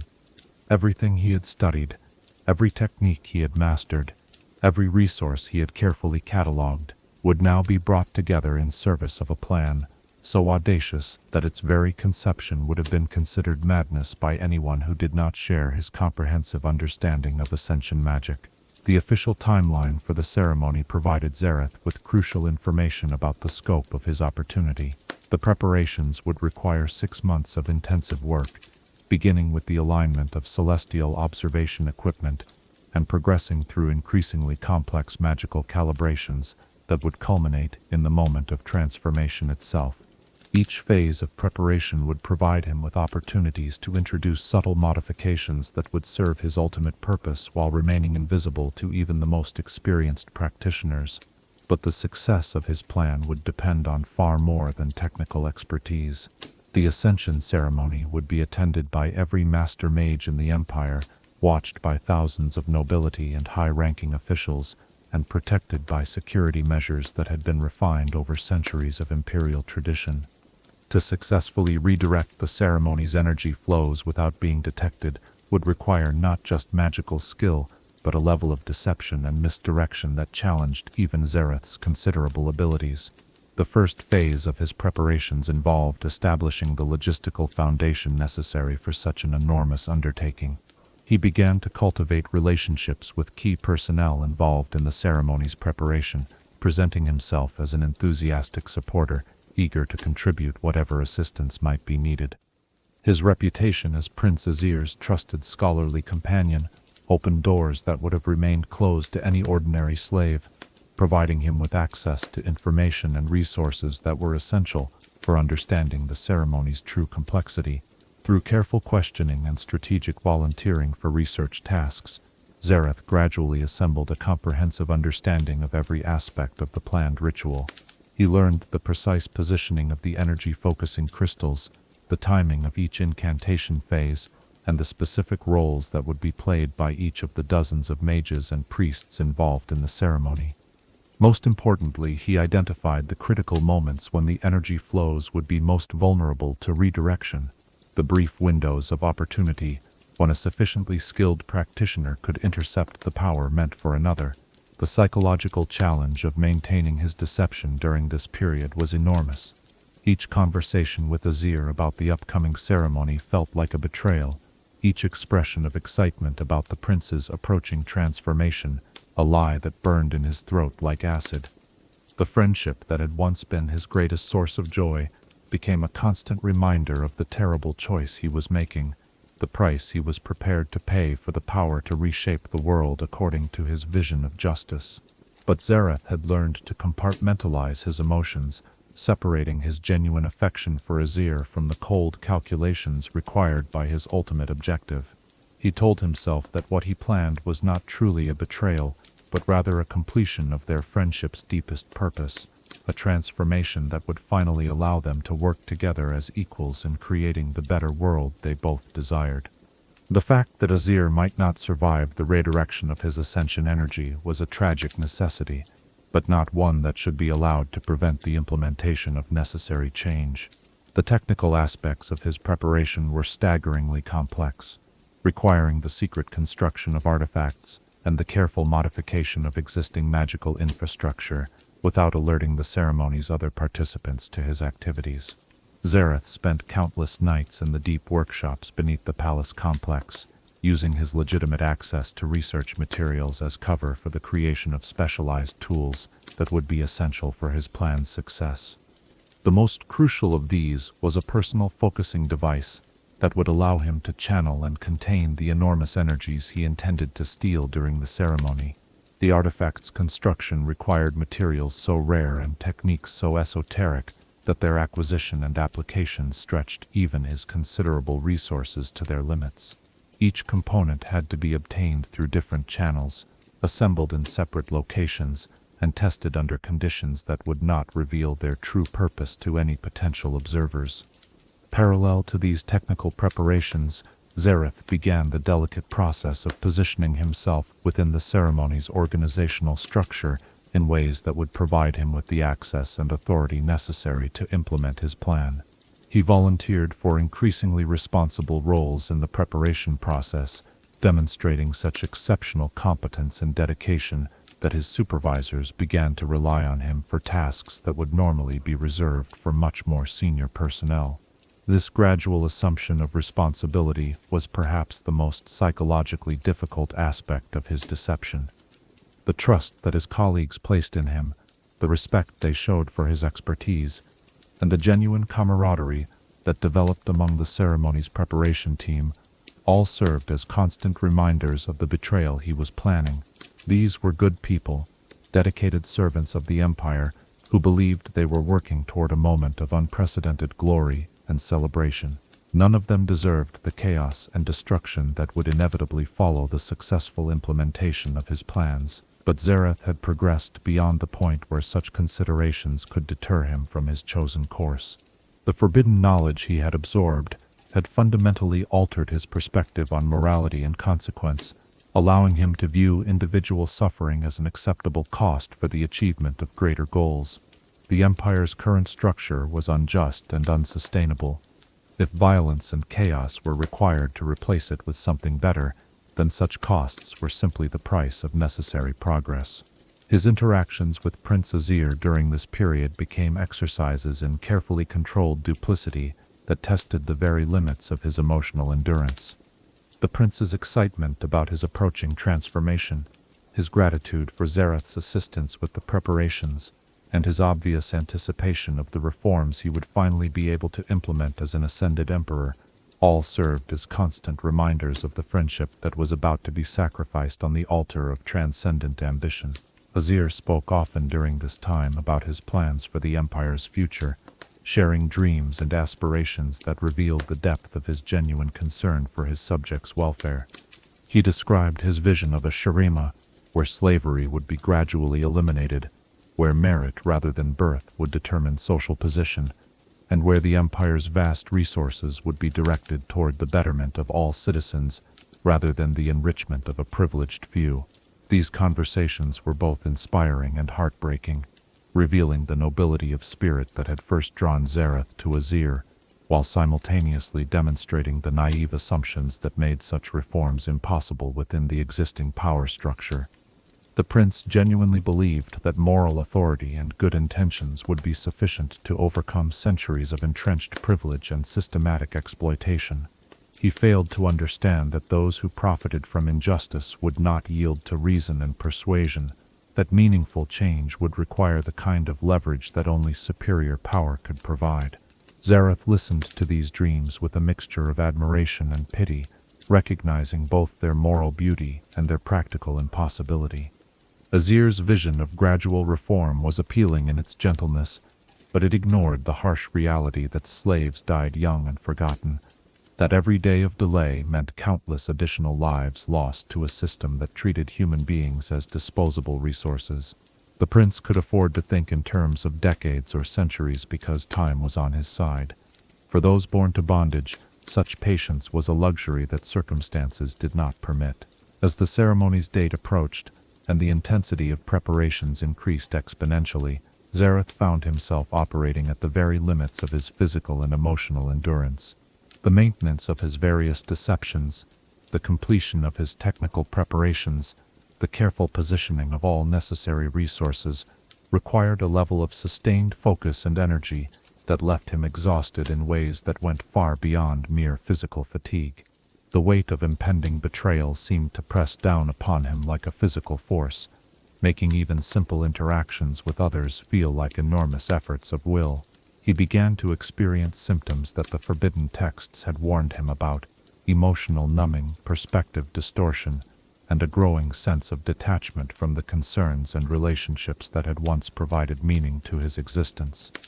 But alongside these disturbing changes came a surge of power and clarity that seemed to validate the necessity of his chosen path. His magical abilities continued to expand at an unprecedented rate, as if the universe itself was preparing him for the transformation that awaited. He found himself able to perceive energy flows with crystalline precision, to manipulate complex magical phenomena with effortless grace, and to maintain multiple simultaneous spell effects that should have been beyond the capabilities of any mortal practitioner. These developments filled him with a sense of destiny that transcended personal ambition, a conviction that he was being prepared by forces beyond normal understanding for a role that would reshape the fundamental nature of power and authority throughout Runeterra. The guilt and anguish he felt about betraying Azir's trust seemed increasingly irrelevant when measured against the cosmic significance of what he was about to achieve. The final weeks before the ceremony were marked by a frenzy of activity that consumed every moment of every day. Last-minute adjustments to magical calibrations, final tests of energy-focusing systems, and endless rehearsals of the ritual sequences that would transform mortal flesh into divine essence. Xerath threw himself into these preparations with an enthusiasm that seemed genuine to all observers, playing his role as loyal supporter and dedicated assistant with consummate skill. But beneath this facade of devoted service, he was making the final adjustments to his own preparations, ensuring that every element of his plan was positioned for optimal effectiveness. The artifacts he would need were hidden in carefully chosen locations throughout the ceremony site. The energy redirection systems he had secretly constructed were tested and ready for activation. Most importantly, his own magical abilities had been honed to the precise level of sophistication required for the delicate manipulations that would transform another's ascension into his own apotheosis. The psychological cost of these final preparations was enormous, requiring him to maintain perfect composure while internally grappling with the magnitude of what he was about to attempt.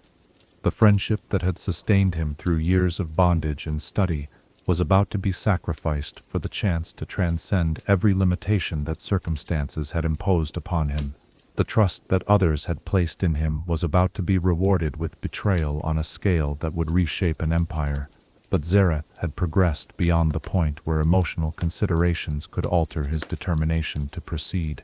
The knowledge he had gained, the power he had developed, and the vision he had cultivated all pointed toward a single moment of unprecedented opportunity that would never come again.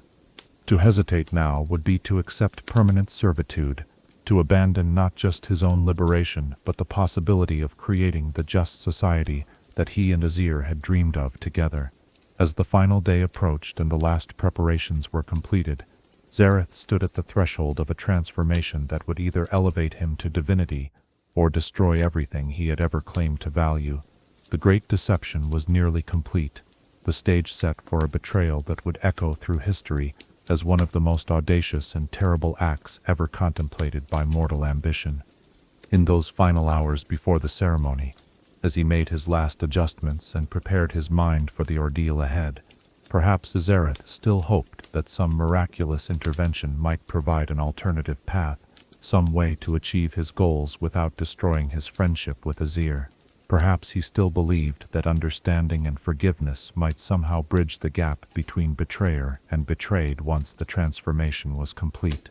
But deep in his heart, where his truest knowledge lived like burning coals of certainty, Xerath knew that some choices, once made, could never be unmade.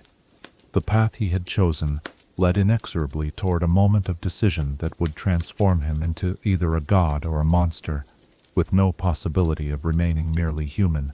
As you prepare for sleep tonight, consider the subtle ways that noble goals can justify increasingly questionable methods, and how the pursuit of justice can gradually transform into something indistinguishable from the very tyranny it seeks to overthrow.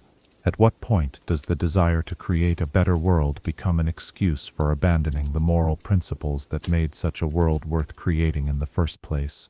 Chapter 6. The moment of betrayal. At the apex of glory, where mortal ambition reaches toward divine transcendence, a single moment of treachery shattered the greatest empire Runeterra had ever known.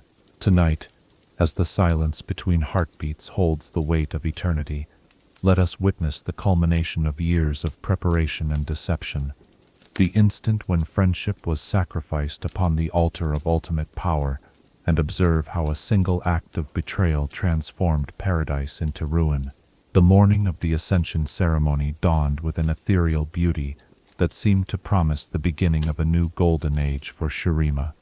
The sun disk, hanging suspended above the capital like a second sun, pulsed with gentle rhythms that resonated through the magical infrastructure of the entire empire. Citizens lined the great processional routes, their voices raised in songs of celebration that echoed from the palace walls to the furthest districts of the sprawling city. The very air itself seemed to vibrate with anticipation, as if the universe was holding its breath in preparation for the momentous transformation about to unfold.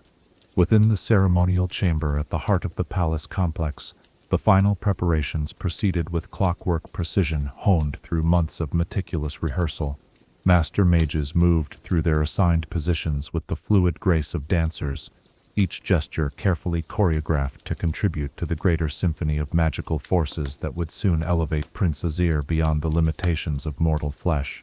The ritual circle, carved from a single massive crystal and inlaid with precious metals that formed geometric patterns of staggering complexity, gleamed in the light of hundreds of floating orbs that would soon focus the sun disk's power into transformative radiance. Xerath stood among the gathered practitioners, his expression a masterpiece of controlled anticipation that revealed nothing of the storm raging within his consciousness. To any observer, he appeared to be exactly what he claimed to be, a devoted friend and loyal servant, honored to participate in the most significant ceremony in his lifetime. His hands were steady as he performed his assigned tasks, his voice calm as he coordinated with other participants, his entire demeanor that of someone whose only concern was the successful completion of the sacred ritual. But beneath this carefully maintained facade, his awareness was operating on multiple levels simultaneously. Part of his attention tracked the precise positioning of energy, focusing crystals, and the timing of incantation sequences, noting the subtle variations from rehearsal that always occurred during actual implementation. Another portion of his consciousness monitored the hidden artifacts he had secreted throughout the chamber, ensuring that each component of his personal enhancement system remained properly concealed and ready for activation at the crucial moment. Most demanding of all was the emotional discipline required to maintain his deception while standing so close to Prince Azir, watching his friend prepare for a transformation that would never be completed. The prince moved through the pre-ceremony rituals with a combination of nervous excitement and solemn dignity, clearly aware of the momentous nature of what was about to occur, while trying to project the confidence appropriate to his royal status. Their eyes met several times during the final preparations, and each exchange felt like a knife twisting in Xerath's heart.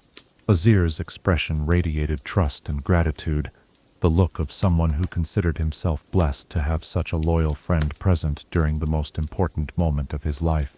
The prince had specifically requested Xerath's inclusion in the ceremony, arguing that his scholarly expertise and personal dedication made him an invaluable addition to the ritual team. As the appointed hour approached and the magical energies began to build toward their crescendo, Xerath found himself struggling with doubts that he had thought were long since resolved. The magnitude of what he was about to attempt seemed to press down upon him like a physical weight, making each breath an effort of will. The friendship that was about to be destroyed had been the most precious thing in his life, the one relationship that had made his years of bondage bearable and given meaning to his dreams of a better future. But these moments of weakness were quickly overwhelmed by the surge of power that accompanied the ceremony's commencement. As the sun disk's energy began to flow through the carefully prepared channels, Xerath felt the familiar intoxication of magical forces beyond normal comprehension. The theoretical knowledge he had absorbed from the forbidden texts merged with practical experience gained through years of secret practice, creating a synthesis of understanding that seemed to elevate his consciousness beyond the limitations of mortal perception. The ritual itself unfolded with the majestic grandeur that befitted an event of such cosmic significance. Ancient words of power echoed through the chamber as master mages wove increasingly complex patterns of energy manipulation, each gesture adding another layer to the magical matrix that would soon transform flesh into something approaching divinity. The air itself became visible, shimmering with currents of force that responded to the practitioner's will like liquid light given purposeful direction. Prince Azir took his position at the center of the ritual circle, his bearing regal despite the vulnerability of his situation. The transformation process would require him to surrender conscious control, trusting completely in the skill of those who surrounded him and the wisdom of traditions that stretched back through centuries of successful ascensions. As the energies began to focus upon his mortal form, his expression shifted from nervous anticipation to serene acceptance, the look of someone prepared to embrace his destiny regardless of its ultimate cost. Xerath watched these developments with the predatory focus of a hunter preparing to strike, every sense attuned to the subtle shifts in energy flow that would signal the approach of his moment of opportunity. The power channeling through the chamber was beyond anything he had ever experienced, a torrent of celestial force that seemed capable of remaking reality itself according to the will of those skilled enough to direct it. The temptation to act prematurely was enormous, but he forced himself to wait for the precise instant when intervention would be most effective. That moment came as the transformation process reached its critical phase, when the boundaries between Azir's mortal essence and the divine energy surrounding him began to blur and merge. The prince's form started to shine with inner light, his physical structure becoming increasingly translucent as celestial power flowed through every cell of his being. This was the point of maximum vulnerability, when the energy flows were most concentrated and least stable, when a sufficiently skilled practitioner could redirect the entire process without the safeguards built into the ritual being able to compensate. Xerath's activation of his hidden systems was so smooth and subtle that none of the other participants detected anything amiss until it was far too late to intervene. The artifacts he had secreted throughout the chamber came online in perfect synchronization, creating an invisible network of energy manipulation devices that began to siphon power away from its intended target. The mathematical precision required for such an undertaking was staggering, demanding calculations performed at inhuman speed, while maintaining perfect control over forces that could annihilate entire cities if allowed to go wild. The first sign that something was wrong came when the ritual circle's energy patterns began to shift in ways that defied the carefully planned sequences. Instead of flowing toward Prince Azir in the controlled streams that would complete his transformation, the power started to spiral outward in complex helical patterns that seemed to violate fundamental principles of magical theory. The master mages responsible for maintaining the ceremony's stability shouted warnings and attempted corrective measures, but their efforts were useless against manipulations they could not understand or predict. Prince Azir himself was among the last to realize what was happening. So complete was his trust in those who surrounded him, and so overwhelming was the experience of partial transformation. When awareness finally penetrated the haze of divine energy that surrounded his consciousness, his eyes found Xerath among the crowd of panicking practitioners. The expression of betrayed comprehension that crossed his features in that moment would haunt Xerath through all the centuries of his subsequent existence, a look of such profound hurt and disbelief that it seemed to cut deeper than any physical wound. But there was no time for explanations or apologies, no opportunity for final words between friends who would never again meet as equals. The energy redirection process, once begun, demanded Xerath's complete attention and absolute precision to prevent catastrophic collapse that would destroy not just the ceremonial chamber, but potentially the entire palace complex. He found himself caught in a feedback loop of increasing power and expanding consciousness, his awareness growing to encompass forces and phenomena that no mortal mind was designed to comprehend.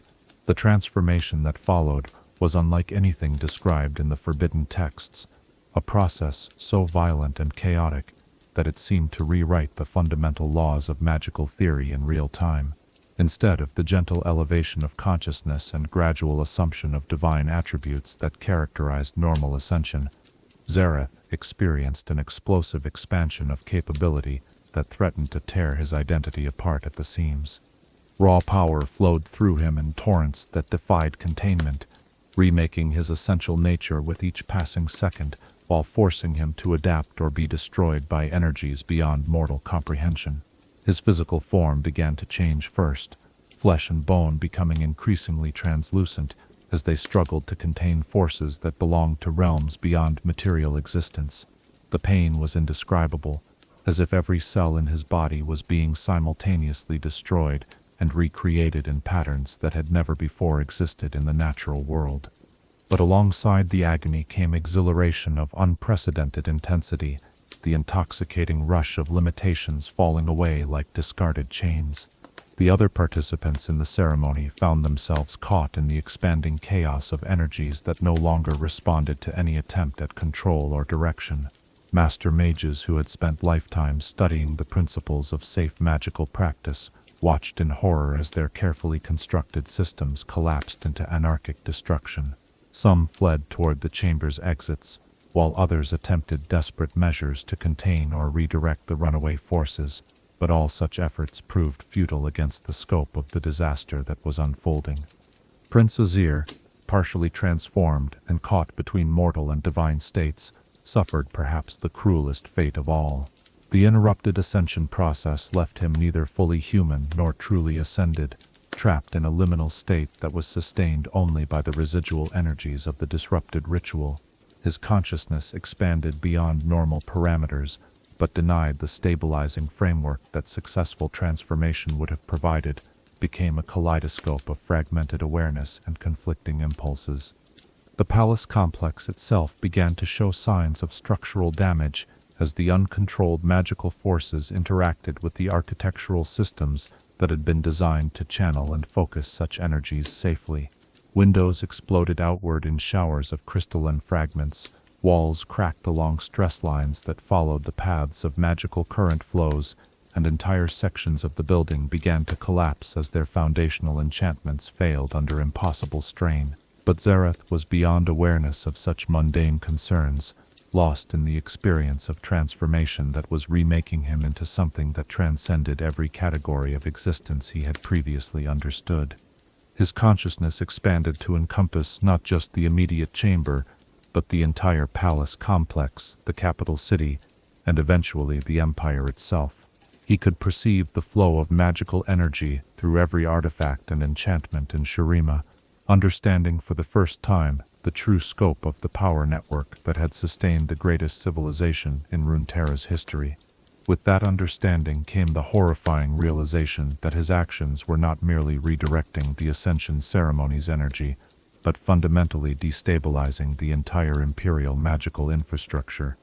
The sun disk, designed to channel celestial power in carefully controlled patterns, was being forced to operate far beyond its design parameters.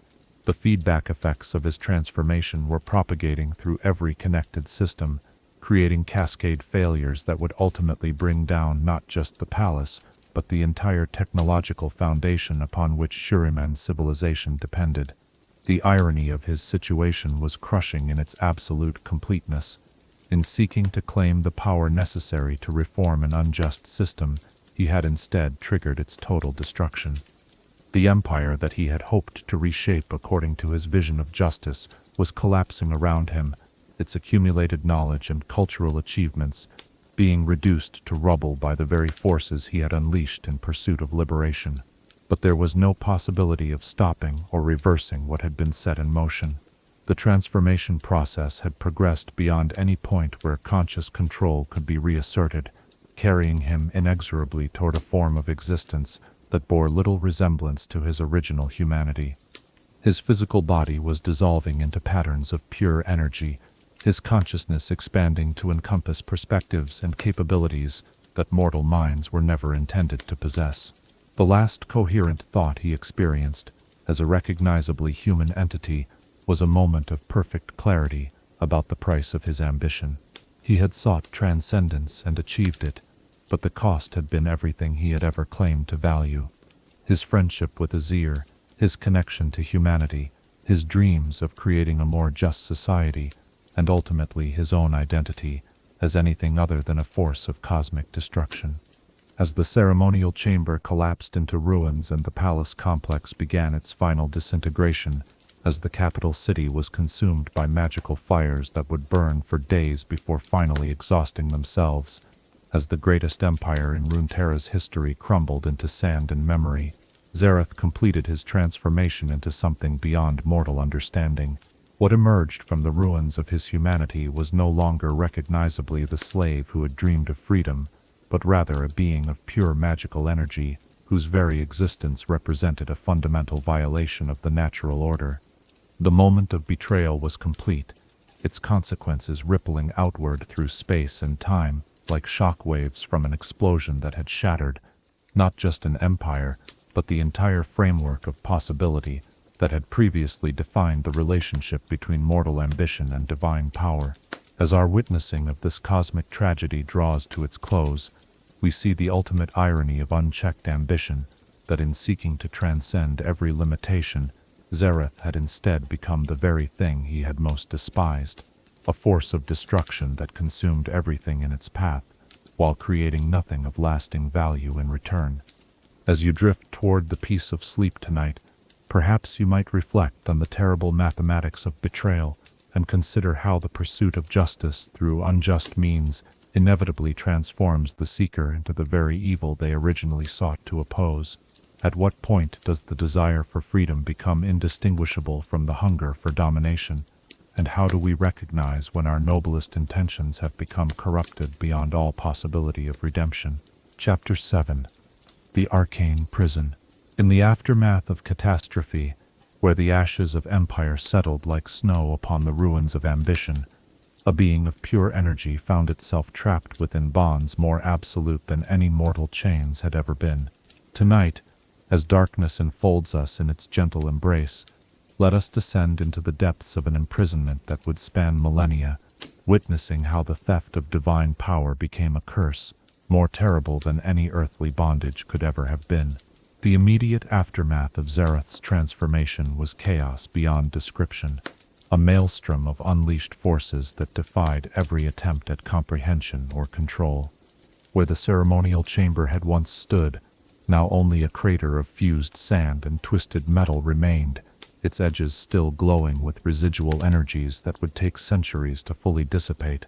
The palace complex, once the architectural marvel of the known world, had been reduced to scattered rubble that stretched across miles of devastated landscape, its golden spires and crystal gardens, now nothing more than glittering debris scattered by winds that howled with unnatural fury. But perhaps most disturbing of all was the being that had emerged from this destruction, an entity of crackling energy and terrible intelligence that bore only the faintest resemblance to the slave who had once dreamed of simple freedom. Xerath's new form was magnificent and horrifying in equal measure, a constantly shifting matrix of pure magical force that seemed to bend space itself around its presence. Lightning danced between patterns that suggested limbs and torso, while coherent thought manifested as geometric designs of impossible complexity that appeared and dissolved in the roiling energies that had replaced his flesh. The power he now possessed was everything the forbidden texts had promised, and more, capabilities that extended far beyond what any mortal mind had ever conceived as possible. He could perceive the flow of magical energy across entire continents, manipulate fundamental forces with casual gestures, and reshape matter at the molecular level through pure application of will. The limitations that had once constrained his existence had been not merely transcended, but obliterated entirely, leaving him free to exercise power that rivaled the gods themselves. But with this ultimate liberation came a terrible realization that the forbidden texts had failed to adequately convey. The price of such transcendence was the loss of everything that had made existence meaningful in the first place. His enhanced perception allowed him to see and understand phenomena beyond mortal comprehension, but it also revealed the fundamental emptiness that lay at the heart of pure power, divorced from human connection and purpose. The empire he had hoped to reform was gone, its accumulated knowledge and cultural achievements reduced to scattered memories preserved only in the minds of survivors who wandered the ruins in stunned bewilderment. The friendship that had sustained him through years of bondage was destroyed beyond any possibility of repair, replaced by the knowledge that his transcendence had been purchased with the life of the one person who had ever truly valued him. The vision of justice that had motivated his years of preparation had become meaningless in a world where he possessed the power to impose any order he desired, but lacked the humanity necessary to understand what order might be worth imposing. But even as Xerath grappled with these horrifying realizations, forces were already moving to contain the catastrophe he had unleashed. The destruction of Shurima's capital had sent shockwaves throughout the magical infrastructure of the entire continent, alerting practitioners and entities of power to the emergence of something that threatened the fundamental stability of reality itself. Ancient safeguards that had been established millennia ago began to activate, systems designed to respond to precisely this kind of existential threat. The first attempts at containment came from surviving Shuriman mages who had been far enough from the capital to escape the initial devastation. Working with desperate urgency, they began to weave binding spells of enormous complexity, drawing upon reservoir sources of power that had been held in reserve for exactly such emergencies.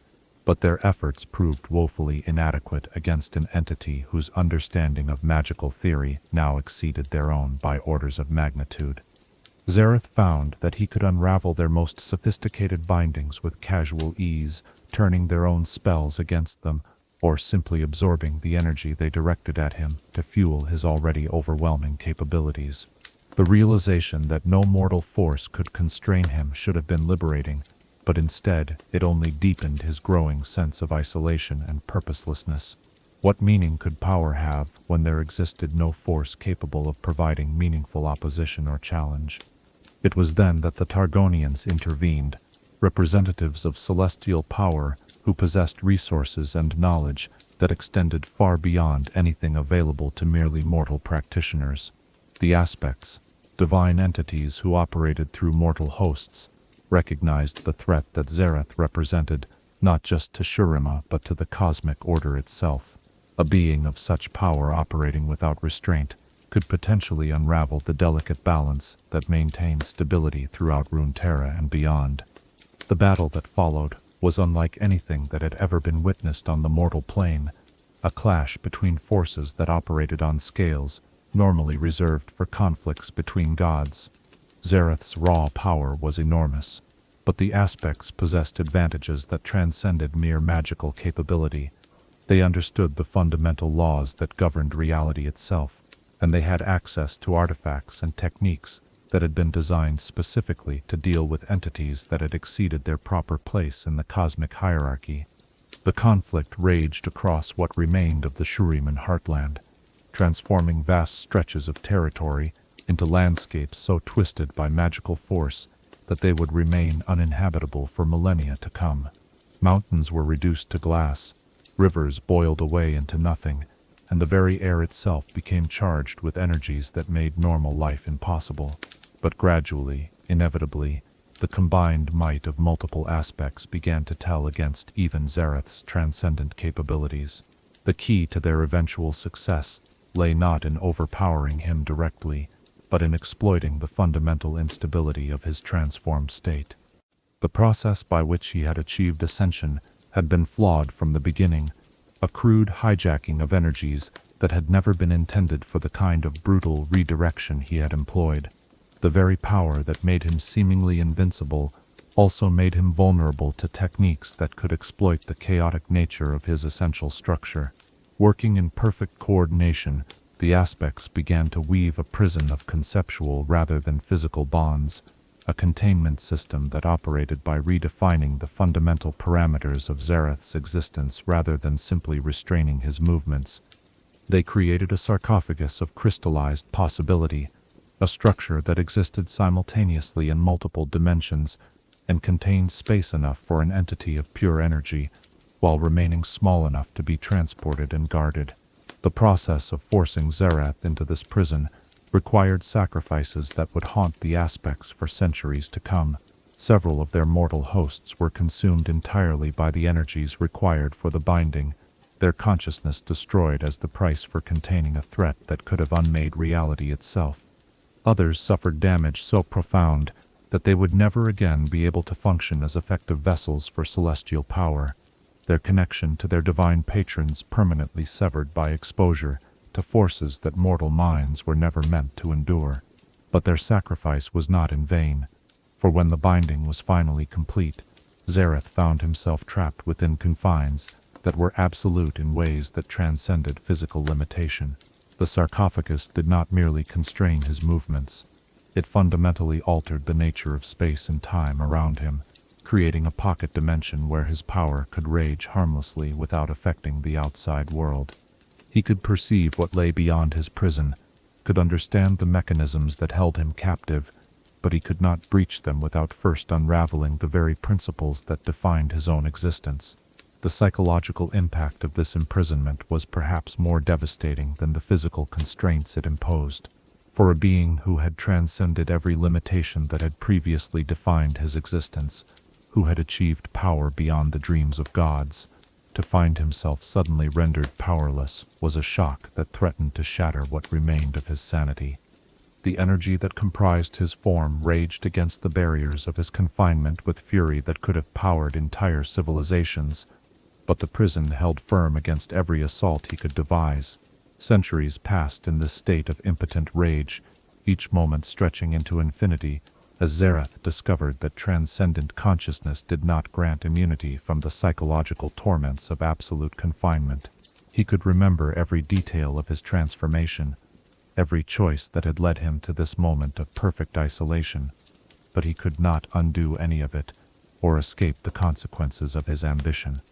The power he had gained meant nothing when it could not be exercised.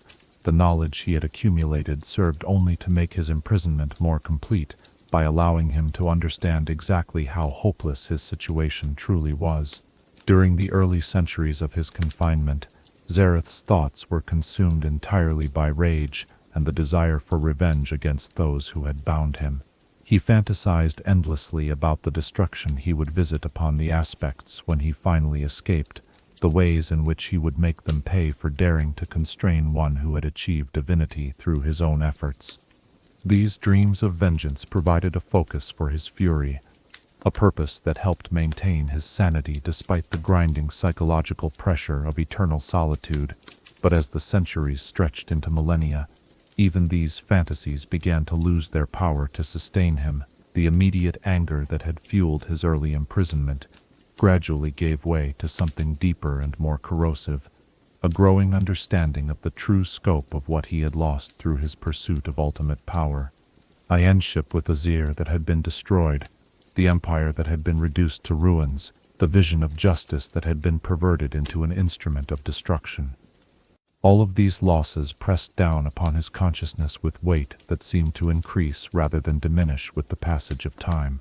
The isolation of his prison allowed for a kind of introspection that would have been impossible during his mortal existence, when the immediate pressures of survival and advancement had provided constant distraction from deeper questions of meaning and purpose.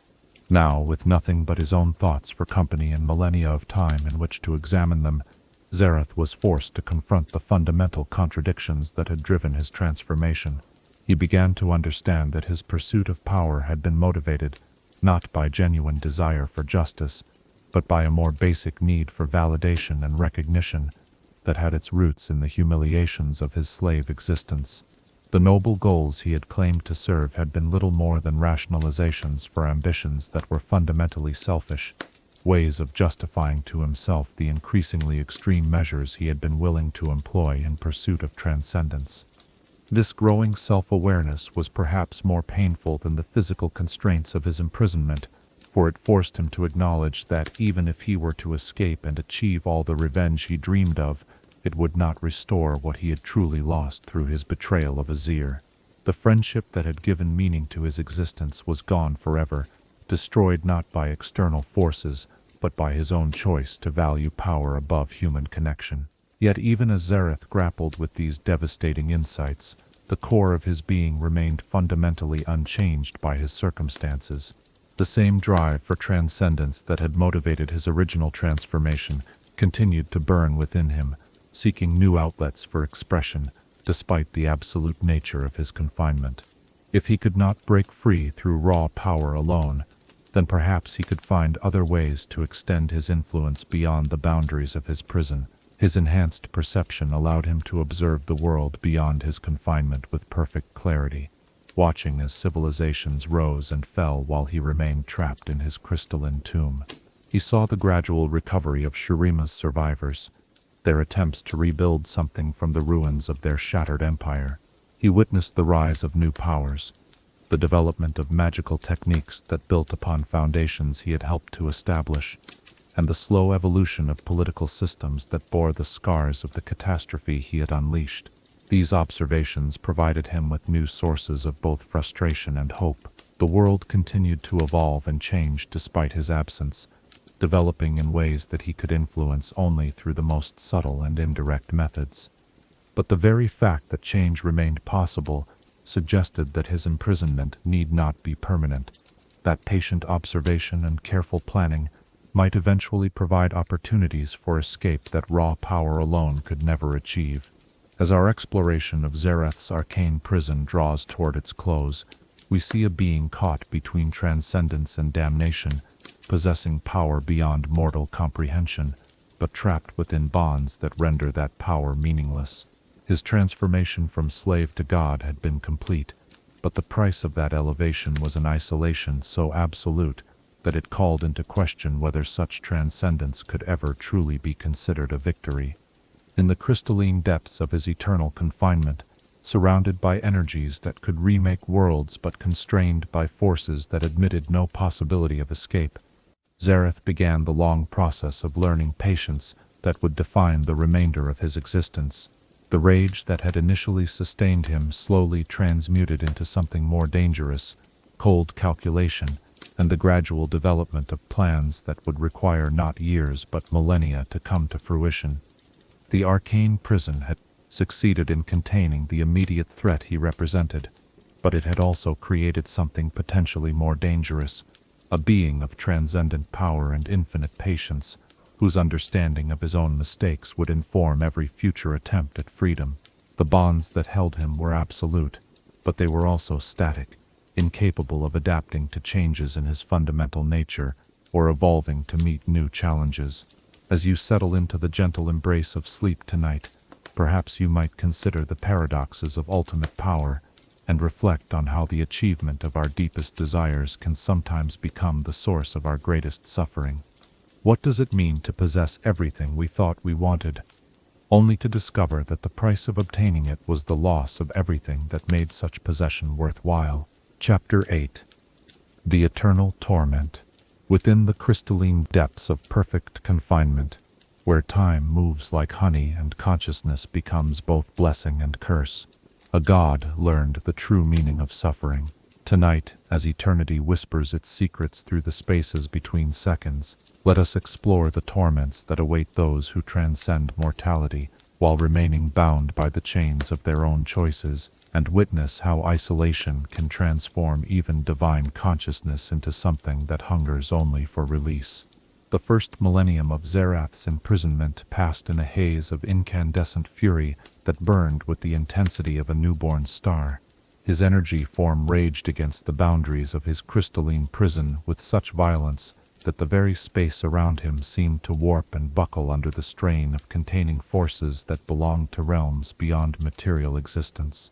Each assault upon his bonds was calculated with mathematical precision, drawing upon his vast understanding of magical theory to identify potential weaknesses in the binding systems that held him captive.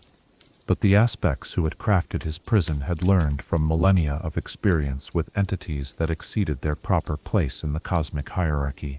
The sarcophagus was not merely a container, but a conceptual paradox, a structure that became stronger rather than weaker when subjected to increasing pressure. Every ounce of power that Xerath directed against his bonds was absorbed and redirected into reinforcing the very systems he sought to destroy, creating a feedback loop that transformed his own strength into the source of his continued captivity. This discovery was perhaps the first truly devastating blow to his confidence since achieving transcendence. The realization that his power was not only useless against his confinement, but was actively being turned against him, forced him to confront the possibility that escape might not be merely difficult, but genuinely impossible. For a being whose entire identity had been built upon the assumption that sufficient power could overcome any obstacle, this prospect was more terrifying than any physical torment could ever have been. As the centuries accumulated like sediment in the depths of an ocean, Xerath's perception of time began to undergo fundamental changes that reflected the alien nature of his transformed consciousness.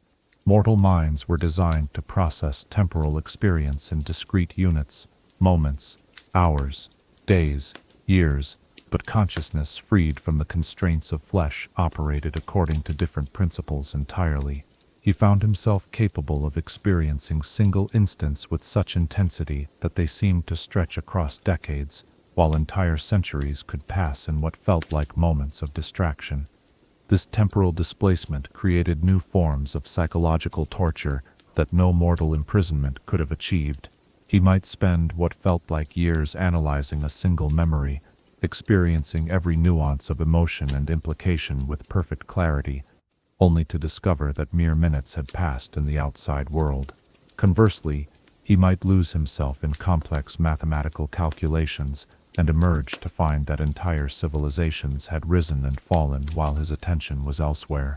The enhanced perception that had once seemed like the ultimate gift of his transformation gradually revealed itself to be a curse of unprecedented scope. He could observe events throughout Runeterra with crystalline clarity, watching the slow recovery of Shuriman survivors, the rise of new empires, the development of magical techniques that built upon foundations he had helped to establish. But this observation was entirely passive, a cosmic television show that he could watch but never influence, comment upon but never join. Most torturous of all was his awareness of Prince Azir's fate, the knowledge that his friend had somehow survived the catastrophic interruption of his ascension ceremony, but had been left in a state neither fully mortal nor truly divine. Through his enhanced perception, Xerath could sense the presence of this damaged consciousness somewhere in the ruins of Shurima, a fragment of divine potential trapped within mortal limitations and sustained only by the residual energies of the broken ritual. The guilt that accompanied this knowledge was unlike anything he had experienced during his mortal existence. As a slave, he had been capable of rationalizing his plans for betrayal as necessary steps toward justice and reform. As a transcendent being, however, he possessed the cognitive capacity to fully comprehend the scope of suffering his actions had caused, not just to Azir, but to countless innocents whose lives had been destroyed by the collapse of Shuriman civilization. This expanded awareness forced him to relive his betrayal from multiple perspectives simultaneously, experiencing not only his own motivations and justifications, but also the shock, pain, and bewilderment of those who had trusted him. He felt Azir's confusion and hurt in the moment of realization, understood the terror of the ceremony, participants as their carefully planned ritual descended into chaos, and comprehended the despair of common citizens whose world had been destroyed by forces beyond their understanding or control. But perhaps most devastating of all was his growing understanding of how unnecessary the entire catastrophe had been. With millennia to analyze his choices and their consequences, Xerath began to see the countless alternative paths he could have taken, the ways in which patience and gradual influence might have achieved his goals without requiring the destruction of everything he claimed to value. Azir's naive optimism about reform had not been entirely misplaced. Given time and careful guidance, the prince might indeed have been able to create the more just society they had both envisioned. This realization brought with it a form of regret that transcended ordinary human experience, a sorrow so profound that it seemed to alter the fundamental frequencies at which his energy form vibrated. He had achieved ultimate power only to discover that such power was meaningless without the human connections that gave it purpose and direction. He had transcended mortality only to learn that transcendence without wisdom was merely another form of damnation. The second millennium of his imprisonment was marked by increasingly desperate attempts to find some form of external stimulation that might provide relief from the crushing weight of his own thoughts. He began to focus his attention on the minute details of events occurring throughout Runeterra, becoming obsessed with the personal dramas of individuals whose lives intersected with locations that held meaning from his past. He followed bloodlines descended from Shuriman survivors, tracking their struggles and achievements across generations as if their fates might somehow provide redemption for his own choices. These vicarious experiences provided temporary distraction but ultimately only deepened his sense of isolation and loss. Watching others live, love, struggle, and die while he remained trapped in eternal stasis was like being forced to observe a feast while dying of starvation. The connections and relationships that gave meaning to mortal existence were forever beyond his reach, transformed from possibilities into objects of contemplation that could never again be experienced directly. His attempts to influence the outside world during this period became increasingly subtle and sophisticated, born from the recognition that direct intervention was impossible, but that indirect manipulation might still be achievable.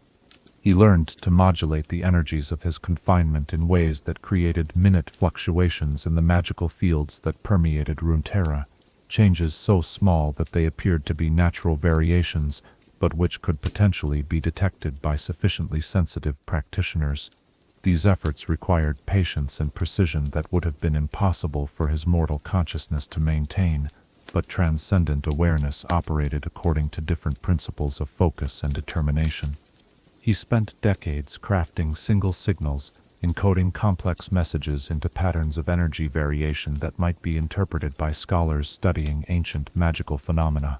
Most of these attempts went unnoticed or were dismissed as statistical anomalies, but occasionally they found recipients capable of recognizing their artificial nature.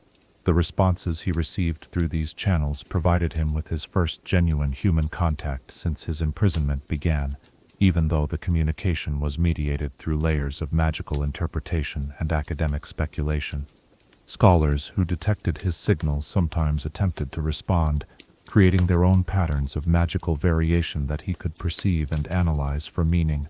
These exchanges were frustratingly limited and often misunderstood, but they represented precious proof that he had not been entirely forgotten by the world beyond his prison. Through these communications, Xerath began to learn about the legends that had grown up around his transformation and imprisonment. To most people, he had become a cautionary tale about the dangers of unchecked ambition, a mythical figure whose hubris had brought down the greatest empire in history. But to some scholars and practitioners of forbidden arts, he represented something different, proof that transcendence was possible, that the barriers between mortal and divine were not as absolute as conventional wisdom suggested. This knowledge filled him with a complex mixture of pride and horror.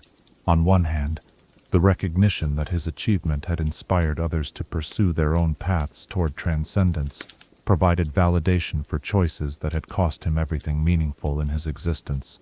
On the other hand, the realization that others might repeat his mistakes, might sacrifice everything in pursuit of power that would ultimately prove hollow, filled him with a form of responsibility that his mortal consciousness had never been capable of understanding.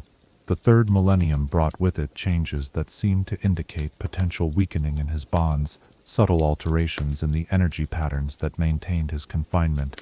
These shifts were so gradual that they might have been dismissed as measurement errors by observers less intimately familiar with the prison's operation, but Xerath's perfect awareness of his situation allowed him to detect variations that would have been invisible to any external analysis. Initially, he attributed these changes to natural decay in the magical systems that powered his confinement, the inevitable result of entropy operating over vast periods of time. But as the patterns became more pronounced, he began to suspect that external forces might be responsible for the alterations. Someone or something was attempting to modify his prison, introducing changes that might eventually lead to his release. This possibility filled him with the first genuine hope he had experienced since his capture, but also with apprehension about what his liberation might cost those working to achieve it. The power required to alter aspect-crafted bindings was enormous, and the risks associated with such manipulation were correspondingly severe. Anyone attempting to free him was placing themselves in mortal danger, and the failure of their efforts might result in consequences that extended far beyond their individual fate. As the changes in his confinement continued to accumulate, Xerath found himself torn between eagerness for freedom and concern for those who sought to provide it. Consciousness allowed him to perceive the moral complexity of his situation with perfect clarity. His release would indeed provide him with the power necessary to reshape Runeterra, according to his vision of justice, but it would also represent a potential threat to the cosmic stability that his imprisonment had been designed to preserve. The psychological evolution that accompanied these realizations marked a fundamental shift in Xerath's understanding of his own nature and purpose. The being, who had originally sought power as a means of escaping oppression, had become something far more complex, a transcendent consciousness capable of understanding the full implications of its own existence and the responsibilities that such understanding entailed. But understanding and acceptance were not the same thing, and Xerath's desire for freedom remained as strong as ever, despite his growing awareness of its potential costs. The isolation of his imprisonment had taught him patience and wisdom, but it had not diminished his fundamental conviction that the world needed to be remade according to principles of justice and equality that conventional authorities were incapable of implementing. As our exploration of eternal torment draws toward its close, we see a consciousness transformed not just by transcendence, but by the crushing weight of perfect solitude. The rage that had initially sustained Xerath through his imprisonment had been refined into something far more dangerous. Complete understanding of his situation combined with unwavering determination to change it, regardless of the consequences such change might bring.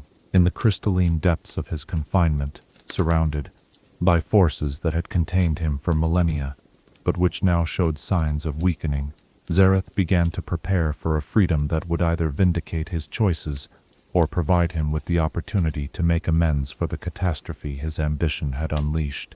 The eternal torment was approaching its end, but what would emerge from that ending remained a question that only time itself could answer. As you drift toward the peaceful embrace of sleep tonight, perhaps you might reflect on the weight that perfect knowledge can place upon a conscious being, and consider whether wisdom gained through suffering ever truly compensates for the innocence that such learning inevitably destroys. How do we maintain hope when understanding reveals the true cost of our deepest desires, and where do we find meaning when transcendence itself becomes another form of imprisonment? Chapter 9. The Bonds Weakening. Across the mystical currents that bind reality together, a disturbance began to ripple outward like cracks spreading through ancient glass. Tonight, as the foundations of the world tremble with anticipation of change, let us witness the gradual dissolution of bonds that were meant to last forever, and observe how even the most perfect prison must eventually yield to the patient persistence of transcendent will. The first signs of deterioration in Xerath's confinement were so subtle that they might have gone unnoticed by any consciousness less intimately familiar with every aspect of the binding systems. Fluctuations in the crystalline matrix that formed his prison walls, variations in the energy patterns that maintained the dimensional barriers, shifts in the temporal distortion fields that kept his transcendent power contained, changes so minute that they registered as barely perceptible tremors in the fabric of his reality. But for a being whose existence had been reduced to perfect awareness of his own captivity, these tiny alterations were as obvious as earthquakes. Each microscopic crack in the prison's structure, each momentary lapse in the binding energies, each fleeting instant when the containment fields operated at less than optimal efficiency, all of these registered in Xerath's consciousness with the clarity of thunderclaps in absolute silence.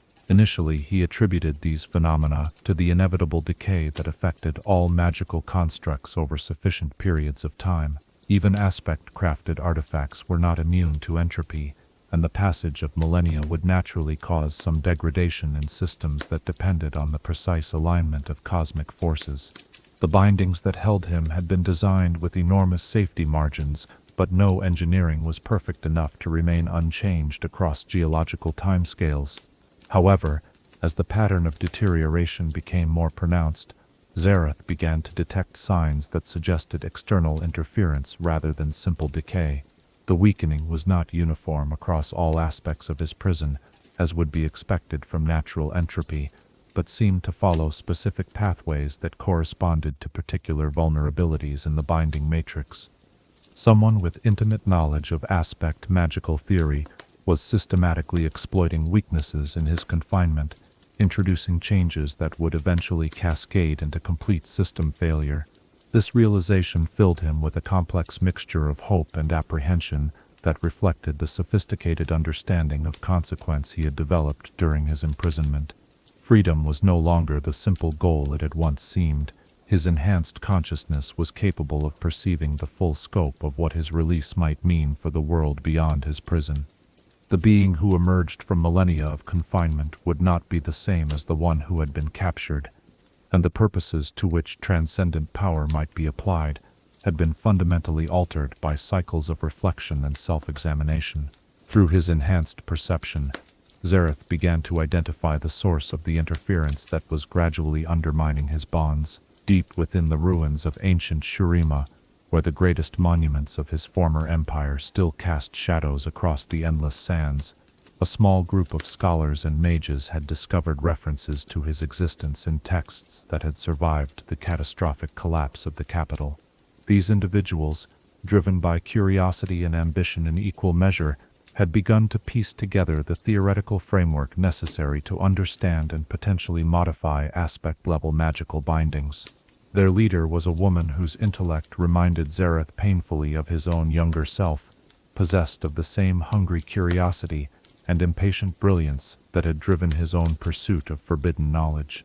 She had spent years studying the residual magical signatures left by his transformation, analyzing the energy patterns that still permeated the ruins of the ceremonial chamber where his betrayal of Azir had reached its climax.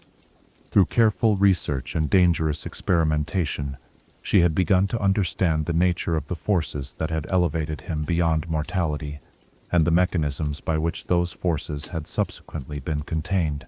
Watching her work through his enhanced perception was both inspiring and deeply troubling for Xerath. Her dedication and insight were admirable.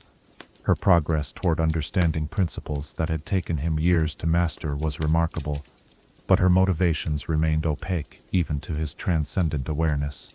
Was she seeking to free him out of scholarly curiosity about aspect magic, or did she have her own agenda for the power that his liberation might provide?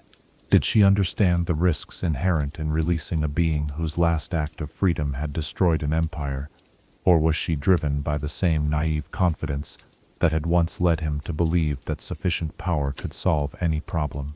The process of weakening his bonds required resources and knowledge that extended far beyond what any individual could reasonably possess, suggesting that the woman was not working alone, but was part of a larger organization with access to considerable magical infrastructure. Through careful observation of the interference patterns, Xerath began to identify the signatures of multiple practitioners working in coordination, each contributing specialized skills to a project of staggering complexity and danger. Some of these individuals were clearly motivated by academic interest in the theoretical principles involved, viewing his prison as the ultimate test case for understanding aspect magical theory. Others seemed driven by more practical concerns, seeking to harness the power of his eventual liberation for purposes that remained unclear, but which filled Xerath with foreboding.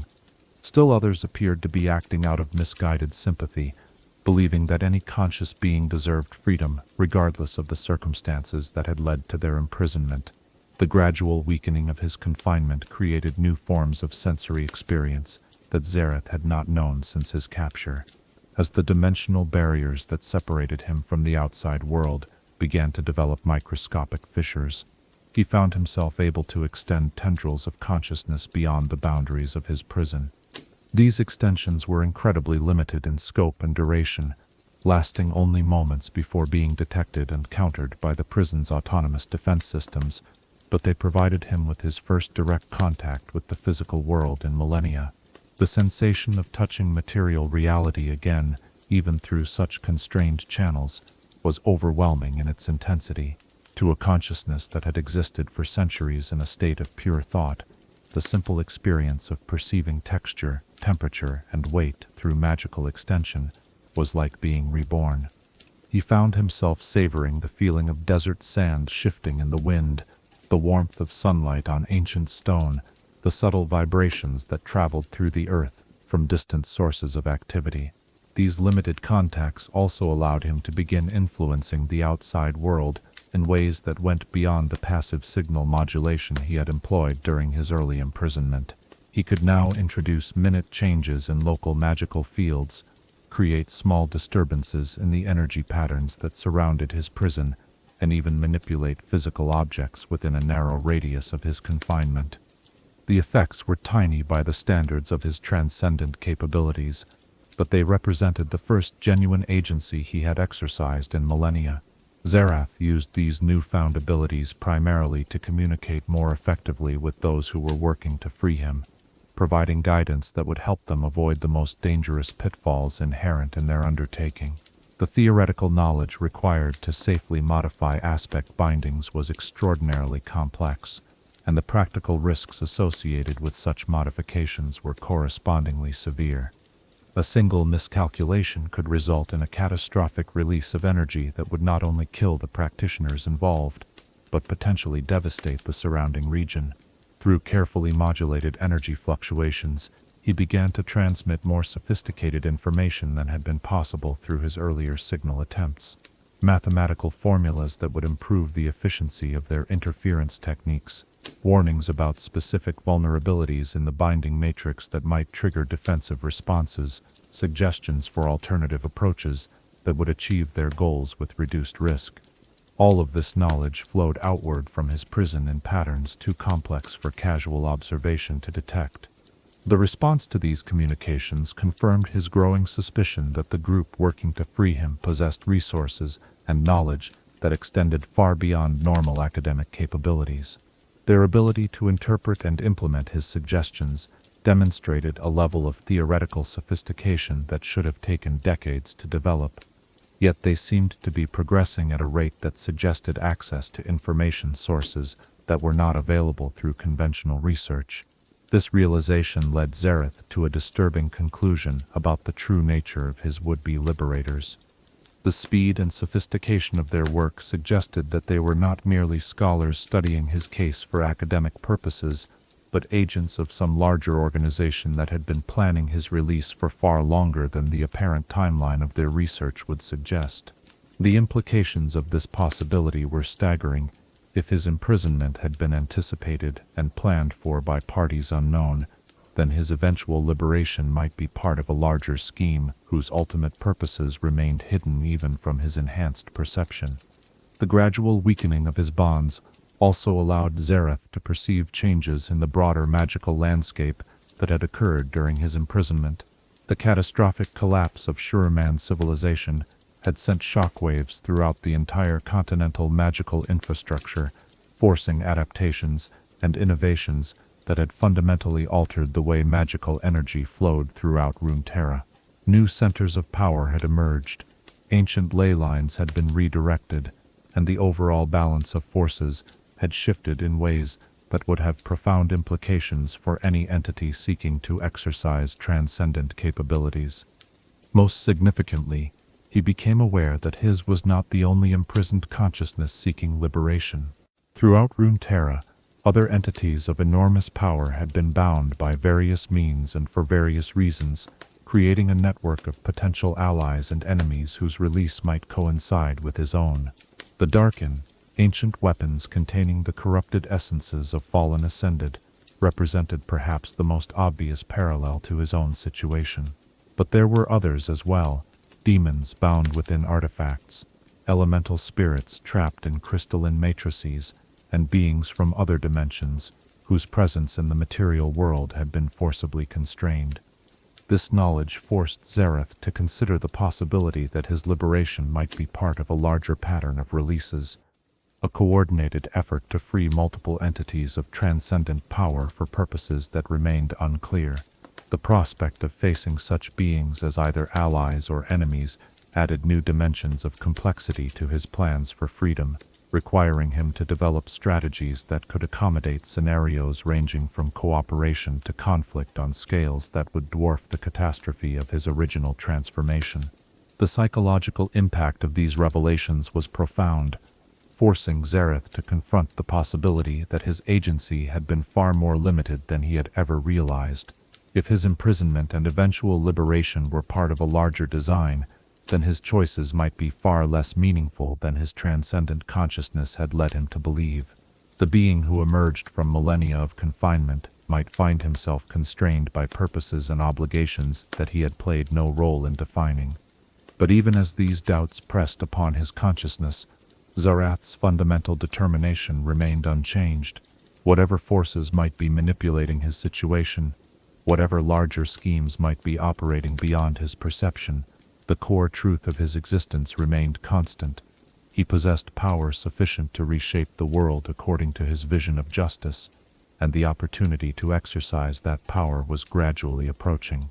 The bonds that had held him for millennia were weakening with each passing day, and no force in existence could prevent his eventual return to the world that had dared to chain him.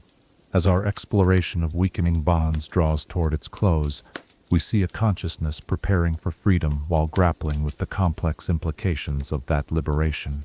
The prison that had contained Xerath for millennia was finally beginning to fail, but the being who would emerge from its collapse had been fundamentally changed by his confinement in ways that would make his second interaction with the world far more complex than his first. The signs of his eventual escape were becoming increasingly difficult to ignore, sending ripples of apprehension through communities of practitioners who possessed the sensitivity to detect such disturbances.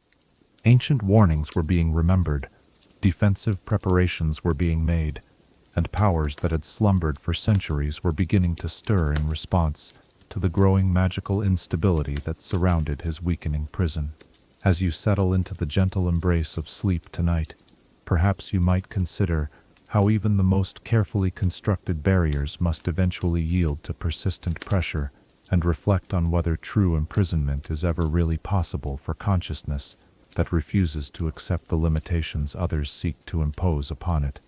What does it mean to be free when freedom itself might be part of a larger design? And how do we maintain agency when the very nature of choice becomes questionable? Chapter 10. Liberation and Vengeance. In the moment when eternity shattered like crystal struck by lightning, when bonds forged by gods finally yielded to the patient persistence of transcendent will, a force of cosmic retribution was unleashed upon a world that had forgotten the true meaning of power. Tonight, as ancient debts demand their payment and old wounds tear open with renewed fury, let us witness the return of one who had been absent from the world for millennia, and observe how vengeance deferred becomes vengeance magnified beyond all mortal comprehension. The final collapse of Xerath's prison began not with dramatic explosions or visible manifestations of power, but with a sound that seemed to emanate from the very foundations of reality itself. A crystalline note of perfect clarity that resonated through dimensions beyond normal perception. Those sensitive to magical phenomena throughout Runeterra felt it as a sudden shift in the fundamental harmonics that governed the flow of arcane energy. A disturbance that suggested something of enormous significance had changed in the basic structure of the world. Within his crystalline sarcophagus, Xerath experienced the moment of liberation as an expansion of consciousness so rapid and complete that it threatened to overwhelm even his transcendent awareness. For millennia, his perception had been constrained to the dimensions of his prison, his power contained within barriers that had become as familiar as breathing. Now, suddenly, those limitations simply ceased to exist, allowing his consciousness to explode outward like a star going nova. The first sensation was one of pure relief, so intense that it bordered on ecstasy. The psychological pressure that had been building within him for countless centuries was finally released, allowing thoughts and energies that had been compressed beyond endurance to expand into configurations that felt natural for the first time since his capture. But alongside this relief came something darker and more dangerous, the full awakening of fury that had been refined and concentrated through millennia of enforced contemplation. The world that Xerath's enhanced perception revealed was simultaneously familiar and alien, recognizable in its basic geography but transformed by the passage of time in ways that filled him with complex emotions. The great desert that had once been the heartland of Shurima still stretched across vast expanses of territory, but the cities that had dotted its surface were gone, replaced by scattered settlements that bore no resemblance to the architectural marvels of his memory. The magical infrastructure that had once channeled power throughout the empire had largely collapsed, leaving behind only fragments and ruins that suggested the scope of what had been lost. Most significantly, he could sense the presence of consciousness that he recognized, despite the vast changes that time had wrought. Prince Azir still existed, somehow, his damaged essence sustained by the residual energies of their interrupted ascension ceremony, but trapped in a form that was neither fully mortal nor properly divine. The guilt that accompanied this realization was overwhelming, but it was quickly consumed by something far more immediate and pressing, the hunger for revenge against those who had dared to imprison him. The aspects who had crafted his bonds were no longer present in their original forms, having withdrawn to celestial realms that placed them beyond immediate retaliation. But their influence remained visible throughout the world in the form of institutions, artifacts, and magical traditions that bore their signature. More importantly, their mortal agents and descendants continued to operate according to principles and purposes that served the cosmic order his imprisonment had been designed to protect.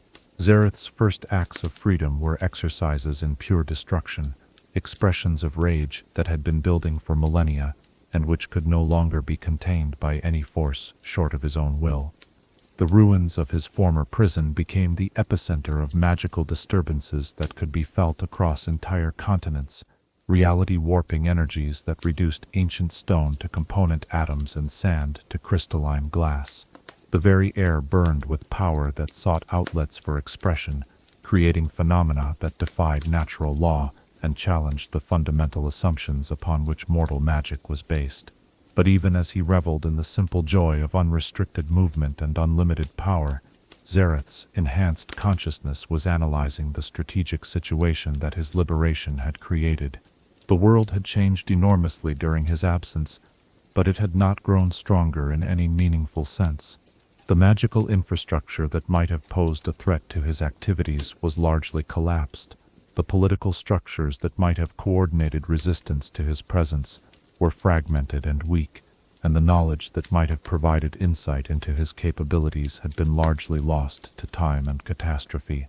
This realization filled him with a mixture of satisfaction and disappointment that reflected the complex evolution his motivations had undergone during his imprisonment. The lack of meaningful opposition to his freedom meant that vengeance would be easier to achieve, but it also suggested that the world he had sacrificed everything to reshape might no longer be worth the effort such reshaping would require. The civilization he had once sought to reform had largely destroyed itself through the consequences of his own actions, leaving behind only shadows and memories of what might have been. The scholars who had worked to free him approached his location with a mixture of awe and terror that was entirely appropriate to their situation. Their leader, the woman whose intellect had so impressed him during his observation of their efforts, prostrated herself before his energy form while attempting to voice words of greeting and supplication. But Xerath found that he had little patience for such ceremonies, and even less interest in the explanations and justifications they offered for their actions.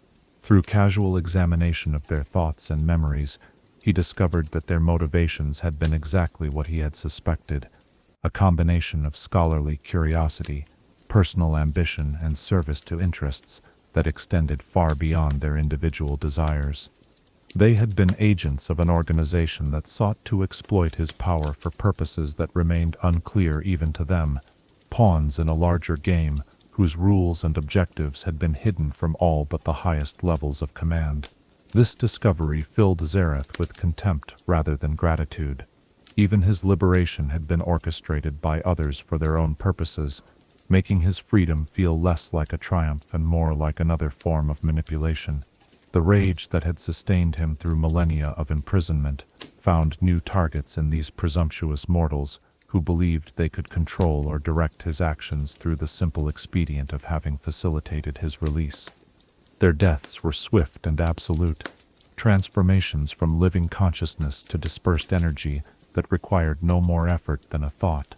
But even as he eliminated these immediate irritants, Xerath was using their memories to identify the larger network of individuals and institutions that had played roles in his liberation. The organization they had served possessed resources and knowledge that suggested connections to powers he had not yet identified, creating a web of potential enemies and allies that would require careful investigation before appropriate responses could be formulated. The first major target of his vengeance was a fortress temple dedicated to Targonian principles, a structure that had been built on the site of an ancient shrine where aspect worship had been practiced since before his original imprisonment. The building itself was impressive by mortal standards, its towers reaching toward the sky in emulation of Mount Targon itself, its walls inscribed with protective wards that had been crafted by generations of dedicated practitioners. But such defenses, no matter how skillfully constructed, were insignificant obstacles to consciousness that had spent millennia analyzing the theoretical foundations upon which they were based. Xerath's assault upon the fortress was not a battle in any conventional sense, but rather a demonstration of the futility of mortal resistance to transcendent power. Wards that had protected the structure for centuries were unraveled with casual gestures, walls that had stood against armies crumbled like sand, and defenders who had trained their entire lives for such moments discovered that their preparations were woefully inadequate for the reality they now faced. The destruction of the fortress provided emotional satisfaction that had been entirely absent during his imprisonment, but it also revealed the fundamental emptiness that lay at the heart of simple vengeance. The deaths of those who had maintained the structure served no constructive purpose beyond expressing his anger, and their elimination did nothing to address the larger questions of meaning and purpose that his transcendent consciousness was capable of contemplating. This realization forced Xerath to confront the possibility that revenge, no matter how completely achieved, might not provide the satisfaction he had anticipated during his long imprisonment. The world that had bound him was largely gone, replaced by successor civilizations that bore only tangential responsibility for his suffering. The individuals who had crafted his prison were beyond his reach, protected by distances and dimensions that even his enhanced capabilities could not easily bridge. The simple application of overwhelming force to weak targets was beginning to feel less like justice and more like the arbitrary cruelty he had once sought to overthrow. But even as these doubts pressed upon his consciousness, Xerath's fundamental conviction remained unchanged. The world required reshaping according to principles of justice and equality that conventional authorities were incapable of implementing. His imprisonment had provided him with the patience and perspective necessary to pursue such goals more systematically than had been possible during his original transformation, but it had not diminished his belief that radical change was both necessary and achievable through the application of sufficient power. His next actions were guided by this evolved understanding of his purpose and capabilities. Rather than simply destroying targets chosen for their symbolic significance, he began to systematically dismantle the magical and political infrastructure that supported the current world order. Ancient artifacts that channeled power to maintain unjust hierarchies were neutralized or repurposed.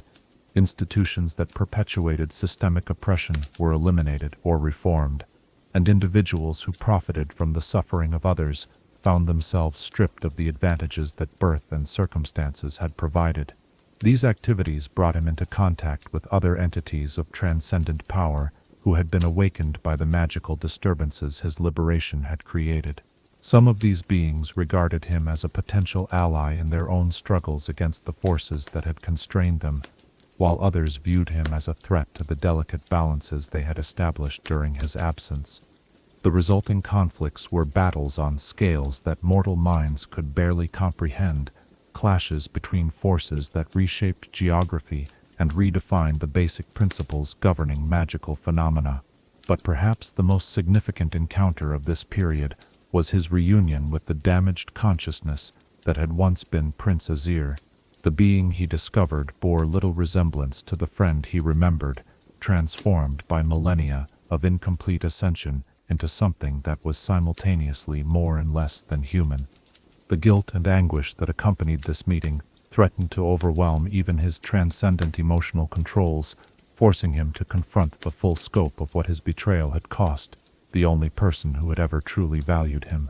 Azir's response to their reunion was complex and heartbreaking, expressing simultaneously the joy of reconnection with his oldest friend and the devastating hurt of betrayal that millennia had done nothing to diminish.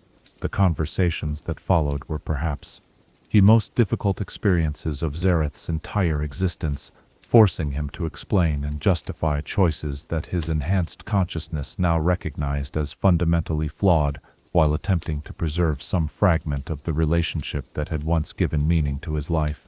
The possibility of reconciliation seemed both infinitely precious and utterly impossible, dependent on forgiveness for acts that had no reasonable justification and understanding for motivations that even Xerath himself now questioned. But the attempt to rebuild their friendship, however unlikely to succeed, provided him with the first genuine sense of purpose he had experienced since his liberation, a goal that transcended simple vengeance or abstract justice to touch upon the fundamental human need for connection and meaning. As our exploration of liberation and vengeance draws toward its close, we see a being struggling to reconcile the satisfaction of freedom with the emptiness of revenge, seeking to find meaning in power that no longer feels as significant as the relationships it had destroyed in its pursuit. The world that had imprisoned Xerath was largely gone, but the consciousness that had emerged from that imprisonment had been fundamentally changed by the experience in ways that made simple triumph feel hollow and incomplete. The vengeance he had dreamed of for millennia was within his reach, but the achievement of that vengeance was revealing itself to be less satisfying than the anticipation had suggested. The true challenge that lay before him was not the elimination of his enemies, but the construction of something meaningful from the power he had sacrificed everything to obtain. The creation of a legacy that might justify the terrible costs his transcendence had required. As you drift toward the peaceful embrace of sleep tonight, perhaps you might consider how the achievement of our deepest desires sometimes reveals their fundamental inadequacy to provide the satisfaction we had anticipated. How do we find meaning in victory when that victory comes at the cost of everything that made it worth pursuing? And where do we discover purpose when the elimination of obstacles reveals the emptiness that lies beyond them? Chapter 11. The Magus Ascendant. In the endless expanse of Shurima's reborn glory, where ancient powers clash beneath skies that remember the thunder of gods, two forces of Transcendent will engage in a conflict that will determine the fate of an empire, and perhaps the world itself. Tonight, as the weight of destiny settles upon the shifting sands, let us witness the emergence of Xerath, as the Magus Ascendant, master of forces that bend reality to his will, and observe how power perfected through suffering has transformed him into something beyond mortal comprehension. The being that Xerath had become in the years following his liberation bore little resemblance to either the slave who had once hauled stones in servitude, or the desperate revolutionary who had stolen divine power in a moment of supreme betrayal. Millennia of imprisonment had refined his consciousness into something approaching pure intellect, while his mastery of magical theory had evolved to encompass principles that challenged the fundamental assumptions upon which reality itself was constructed. He had become what the ancient texts could only hint at, a Magus Ascendant, a consciousness that had transcended not just mortality, but the very categories of existence that defined the relationship between mind and cosmos. His physical form, if it could still be called physical, was a constantly shifting matrix of pure magical energy that maintained humanoid configuration through an act of continuous will, rather than any natural constraint. Lightning danced between geometries that suggested limbs and torso, while patterns of force that corresponded to facial features appeared and dissolved according to the intensity of his focus and the nature of his immediate concerns. To observe him directly was to witness the raw stuff of creation given purposeful direction, matter and energy, dancing in harmonies that mortal minds struggled to process without suffering permanent damage. But perhaps most remarkable of all was the scope of consciousness that this transformation had made possible. Xerath's awareness now extended across vast distances, allowing him to perceive events throughout Shurima with crystalline clarity, while simultaneously monitoring magical phenomena that occurred on entirely different continents. He could sense the flow of arcane energy through ley lines that spanned oceans, detect disturbances in magical fields that originated from sources beyond the material plane, and perceive patterns of cause and effect that operated across timescales extending from microseconds to geological epochs. This enhanced perception revealed a world that was far more complex and interconnected than any mortal consciousness could comprehend.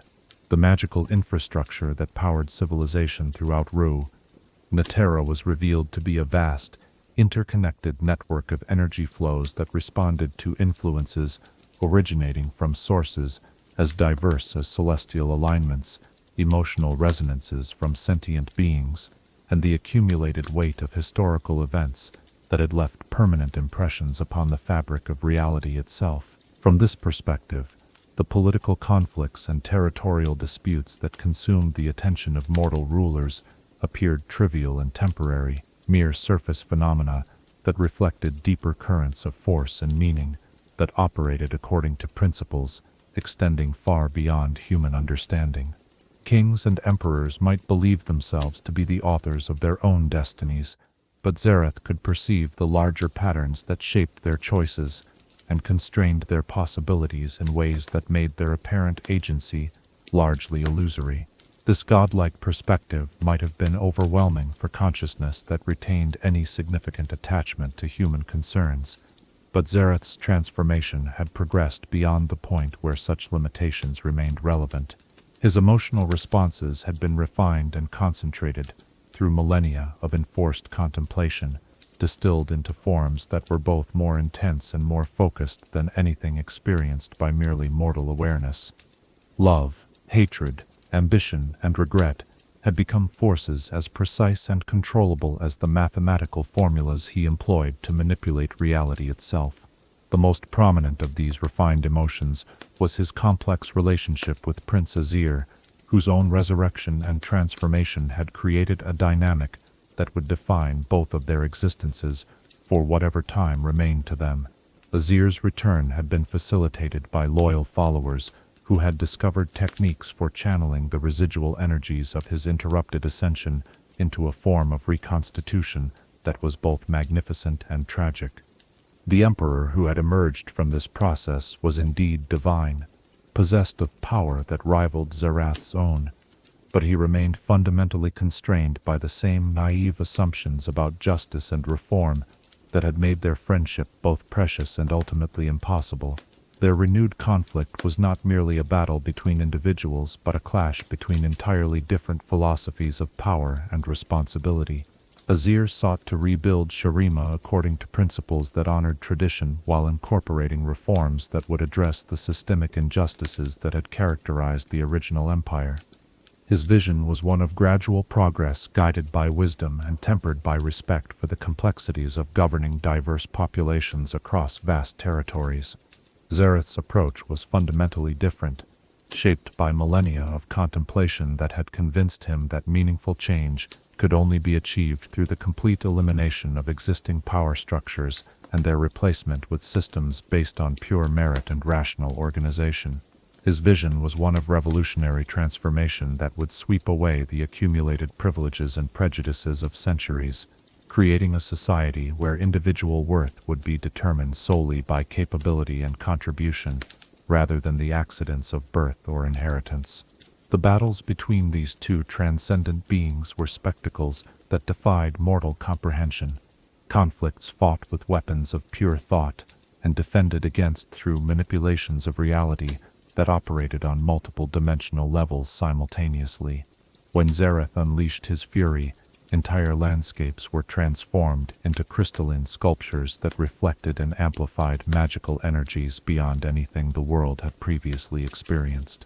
When Azir responded with the power of his divine authority, sand dunes became armies of golden warriors, while the very air sang with harmonies that could heal grievous wounds or reduce stone to powder according to his will. But perhaps more significant than these dramatic confrontations were the subtle battles of influence and ideology that surrounded their more obvious conflicts. Each sought to demonstrate through their actions the superiority of their respective approaches to governance and social organization. Azir's territories showcased the benefits of enlightened monarchy, where wise leadership and gradual reform created prosperity and stability for populations that had learned to trust in the benevolence of their divine ruler. Xerath's domains exhibited the possibilities inherent in meritocratic revolution, where traditional hierarchies had been replaced by systems that rewarded competence and punished incompetence, regardless of historical precedent or social expectation. The results of these competing experiments were complex and often contradictory, revealing truths about power and human nature that neither participant had fully anticipated. Azir's subjects enjoyed material prosperity and personal security, but they remained fundamentally dependent upon the continued benevolence of their ruler, creating a form of stability that was both admirable and ultimately fragile. Xerath's territories experienced rapid advancement in technology and organization, but the constant pressure to prove individual worth created social tensions that sometimes erupted into conflicts as destructive as any traditional war. These observations forced both beings to confront the possibility that their conflict might be based on false premises, that the fundamental problems of governance and social organization might not be solvable through the application of any single approach, no matter how perfectly implemented.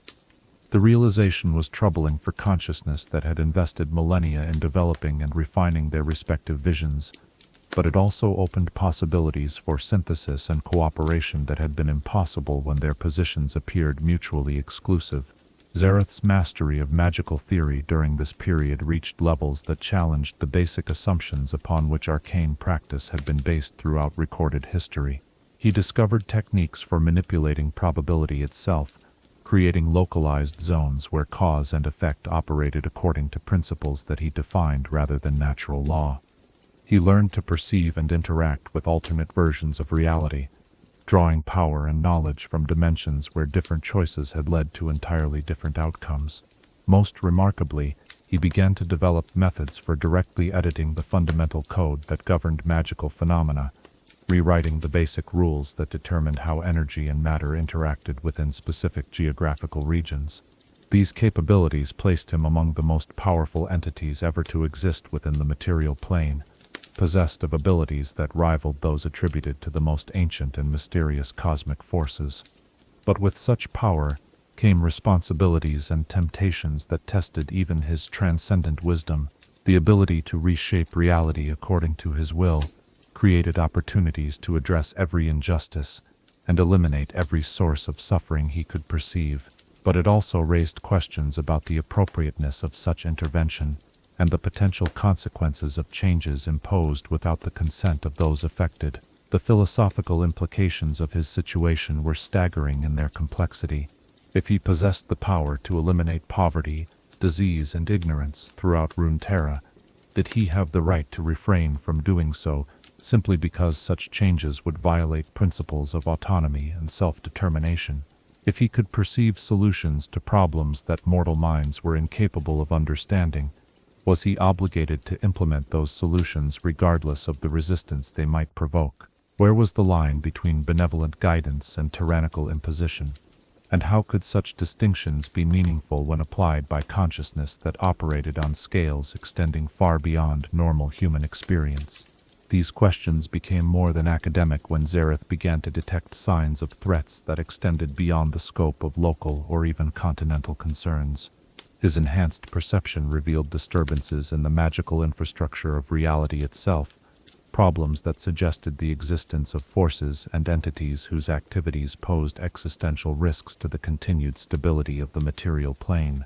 The void, ancient enemy of all existence, was beginning to reassert its influence through mechanisms that most mortals could not even perceive, while other cosmic threats were stirring in response to the magical disturbances created by his own activities and those of other transcendent beings. The realization that his conflict with Azir was taking place against the backdrop of much larger and more dangerous developments forced Xerath to reconsider his priorities and long-term objectives.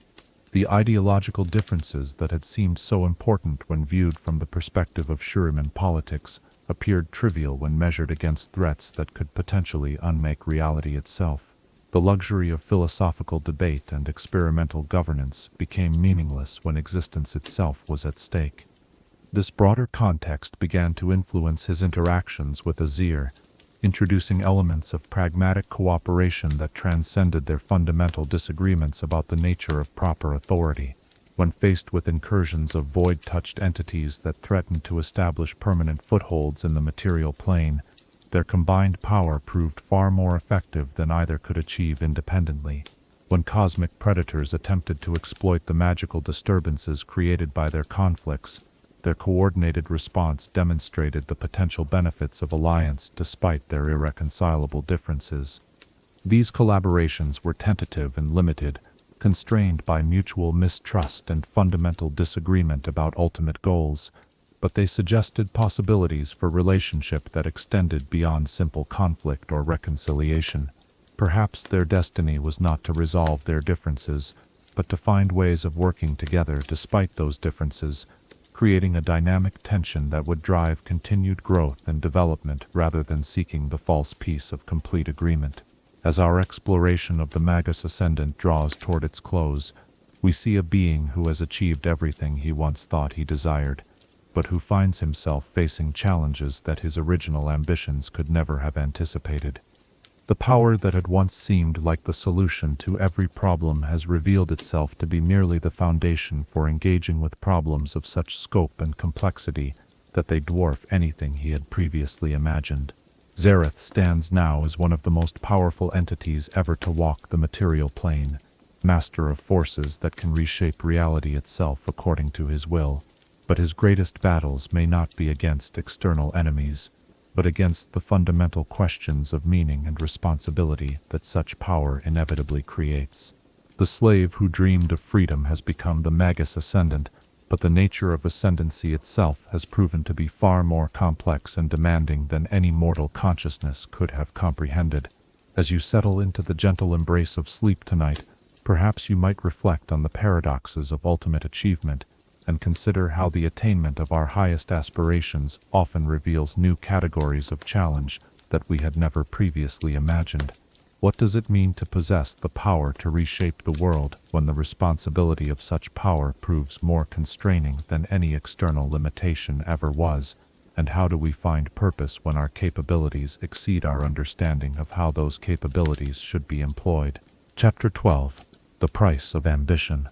At the end of all journeys where the paths of gods and mortals converge in the eternal dance of choice and consequence, stands a figure whose transformation embodies the most profound questions about the nature of power, purpose, and the human condition itself. Tonight, as our long exploration draws to its close, let us contemplate the ultimate meaning of Xerath's journey from slave to cosmic force, and consider what his story reveals about the eternal cycle of ambition that drives consciousness toward transcendence, while threatening to destroy everything that makes such transcendence worthwhile. The being known as Xerath has achieved everything that mortal ambition could possibly envision and more. He has transcended the limitations of flesh, broken free from every chain that once bound him, and gained power sufficient to reshape reality according to his will. He has proven that the barriers between slave and God are not as absolute as those in authority would have others believe, demonstrating through the sheer force of will and intellect that any consciousness sufficiently determined to pursue transcendence can ultimately achieve it, regardless of the circumstances of its origin. But in achieving these ultimate victories, Xerath has also paid prices that no amount of power can restore or compensate. The friendship that sustained him through his years of bondage was destroyed by the very actions that freed him from bondage. The empire he sought to reform was obliterated by the forces he unleashed in pursuit of the authority necessary for reform. The vision of justice that motivated his transformation has been revealed as far more complex and problematic than his mortal consciousness could have comprehended, requiring choices and sacrifices that challenge the very foundations of morality itself. Perhaps most tragically of all, the humanity that gave meaning to his original dreams of freedom has been gradually eroded by the process of transcendence itself, leaving him with capabilities that extend far beyond anything he had ever imagined, but with diminished capacity to understand why such capabilities should matter. The enhancement of consciousness that accompanied his transformation has allowed him to perceive truths about the nature of existence that mortal minds cannot grasp. But this enhanced perception has also revealed the fundamental arbitrariness and ultimate meaninglessness that underlies much of what sentient beings consider important and valuable. This paradox lies at the heart of Xerath's current existence, and provides perhaps the most important lesson that can be drawn from his extraordinary journey. The pursuit of power, no matter how well-intentioned or carefully executed, inevitably changes the pursuer in ways that call into question the original motivations for seeking such power. The consciousness that achieves transcendence is not the same as the one that began the quest for transcendence, and the goals that seem so clear and compelling from one perspective may appear entirely different when viewed from the vantage point of ultimate achievement. The implications of this reality extend far beyond Xerath's individual case to touch upon fundamental questions about the nature of progress, reform, and the relationship between means and ends in any context where significant change is desired. How can those who seek to improve the world maintain their connection to the values and perspectives that made such improvement seem necessary in the first place? How can power be pursued and obtained without being corrupted by the very process that makes its acquisition possible? These questions have no easy answers, as Xerath's story demonstrates with painful clarity. The slave who began with dreams of simple freedom could not have anticipated that the achievement of ultimate freedom would require the sacrifice of everything that made freedom valuable. The scholar who pursued knowledge as a tool for justice could not have foreseen that perfect knowledge would reveal the limitations and contradictions inherent in any conception of justice. The friend who valued human connection above all else could not have imagined that transcendence would require the abandonment of the very humanity that made such connections possible. Yet, despite these costs, Xerath's journey also represents something inspiring and ultimately hopeful about the potential that lies dormant within every conscious being. His transformation from powerless slave to cosmic force demonstrates that no external circumstances, no matter how oppressive or seemingly permanent, can ultimately constrain consciousness that refuses to accept limitations imposed by others. His mastery of magical theory and practical application shows that intellectual achievement can transcend the boundaries established by birth, education, or social position when pursued with sufficient dedication and insight. Most importantly, his ongoing struggle to find meaning and purpose despite having achieved ultimate power, suggests that the human capacity for growth and development continues to operate even at levels of existence that transcend normal categories of experience. The questions that torment him about responsibility, justice, and the proper use of transcendent capabilities are fundamentally human questions, evidence that consciousness retains its essential character even when elevated far beyond the contexts in which that character originally developed. The relationship between Xerath and Azir that continues to define both of their existences provides perhaps the clearest illustration of these themes. Their friendship, forged in the innocent days when they were merely prince and slave united by shared intellectual curiosity, represents the best of what consciousness can achieve when freed from the artificial barriers that divide sentient beings from one another. Their conflict, born from irreconcilable differences about the nature of justice and the proper exercise of power, demonstrates how even the deepest human connections can be strained beyond endurance when abstract principles collide with practical necessities. But their continued interaction, despite the betrayals and violence that have characterized their relationship, suggests that some bonds transcend even the most fundamental disagreements about ultimate values. They remain connected not just by shared history, but by mutual recognition that each represents something essential about the other's nature and purpose. Azir's commitment to gradual reform and respect for tradition provides a necessary counterbalance to Xerath's revolutionary impulses, while Xerath's willingness to challenge existing arrangements prevents Azir's natural conservatism from calcifying into mere defense of the status quo.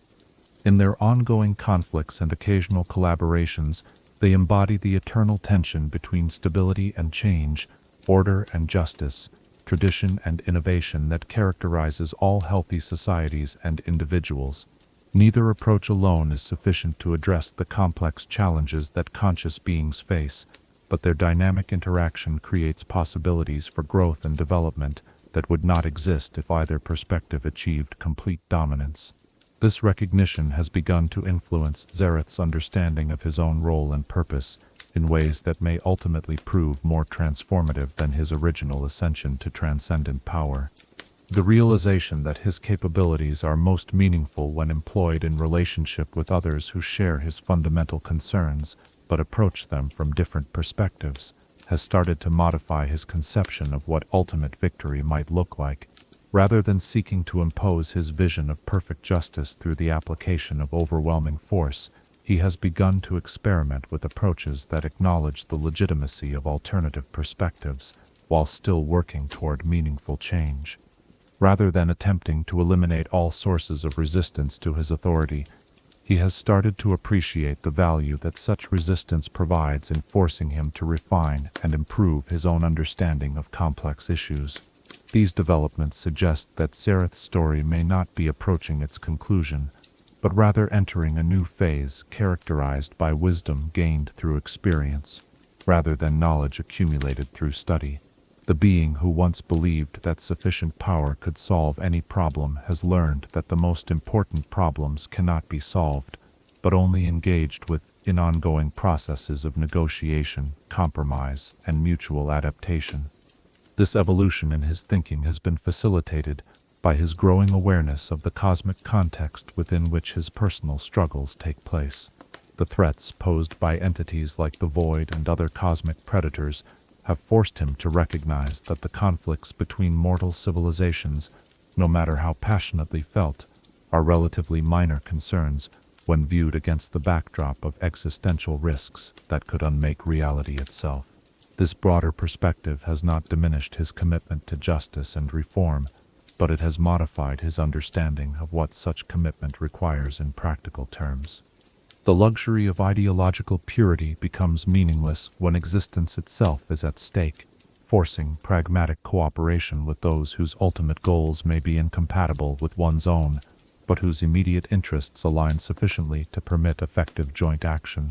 These realizations have been difficult for consciousness that achieved transcendence through the pursuit of absolute principles and perfect solutions, but they represent a form of maturation that may be necessary for any being that seeks to exercise ultimate power responsibly. The recognition that even transcendent capabilities have limitations, that even perfect knowledge admits uncertainty, and that even the most well-intentioned actions can have unintended consequences, provides a foundation for humility that prevents power from becoming simple tyranny. As our long journey through Xerath's transformation draws to its final close, we see a being who embodies both the highest aspirations and the deepest failures of conscious striving toward transcendence. His achievements demonstrate the remarkable potential that lies within every sentient being, while his losses illustrate the prices that must inevitably be paid when such potential is pursued to its ultimate conclusion. The slave who dreamed of freedom discovered that true freedom requires the wisdom to choose appropriate constraints. The scholar who sought knowledge learned that perfect understanding reveals the limitations of understanding itself. The friend who valued human connection found that transcendence can preserve the capacity for relationship while transforming its fundamental nature. The revolutionary who pursued justice realized that justice itself is not a destination to be reached, but a direction to be traveled. In the end, Xerath's story is not a cautionary tale about the dangers of ambition, but rather a complex meditation on the nature of growth, change, and the eternal human quest for meaning in a universe that offers no guarantee that such meaning exists. His journey from slavery to divinity represents both triumph and tragedy, demonstrating that consciousness can indeed transcend any limitation, while suggesting that such transcendence may not provide the satisfaction that motivates its pursuit. The price of ambition, as Xerath has learned through millennia of experience, is not measured in what must be given up, but in what must be become. The consciousness that achieves its deepest desires is inevitably transformed by that achievement in ways that make the original desires seem naive or incomplete, creating a cycle of growth and disillusionment that may be the closest thing to eternal life that any being can achieve. But perhaps that cycle itself is the true reward, the ongoing process of becoming rather than any particular state of being that might be achieved along the way. Xerath continues to exist, to struggle, to grow, and to change, and in that continuation lies evidence that consciousness can indeed transcend the limitations that seem to define it, while retaining the essential qualities that make such transcendence meaningful. As you drift into the peaceful embrace of sleep tonight, perhaps you might reflect on your own ambitions and the prices you would be willing to pay to achieve them. What would you be willing to become in order to obtain what you most desire, and how would you maintain your essential self through the transformations that such achievement would inevitably require? In the end, perhaps the most important question is not whether we can transcend our limitations, but whether we can transcend them while remaining worthy of the transcendence we achieve. The story of Xerath, the Magus Ascendant, continues to unfold across the sands of Shurima and throughout the magical currents that bind all of Runeterra together. His journey from slave to god is complete, but his exploration of what godhood means and requires has only just begun. In that ongoing exploration lies hope not just for his own continued growth, but for all consciousness that dares to dream of becoming more than circumstances would seem to allow.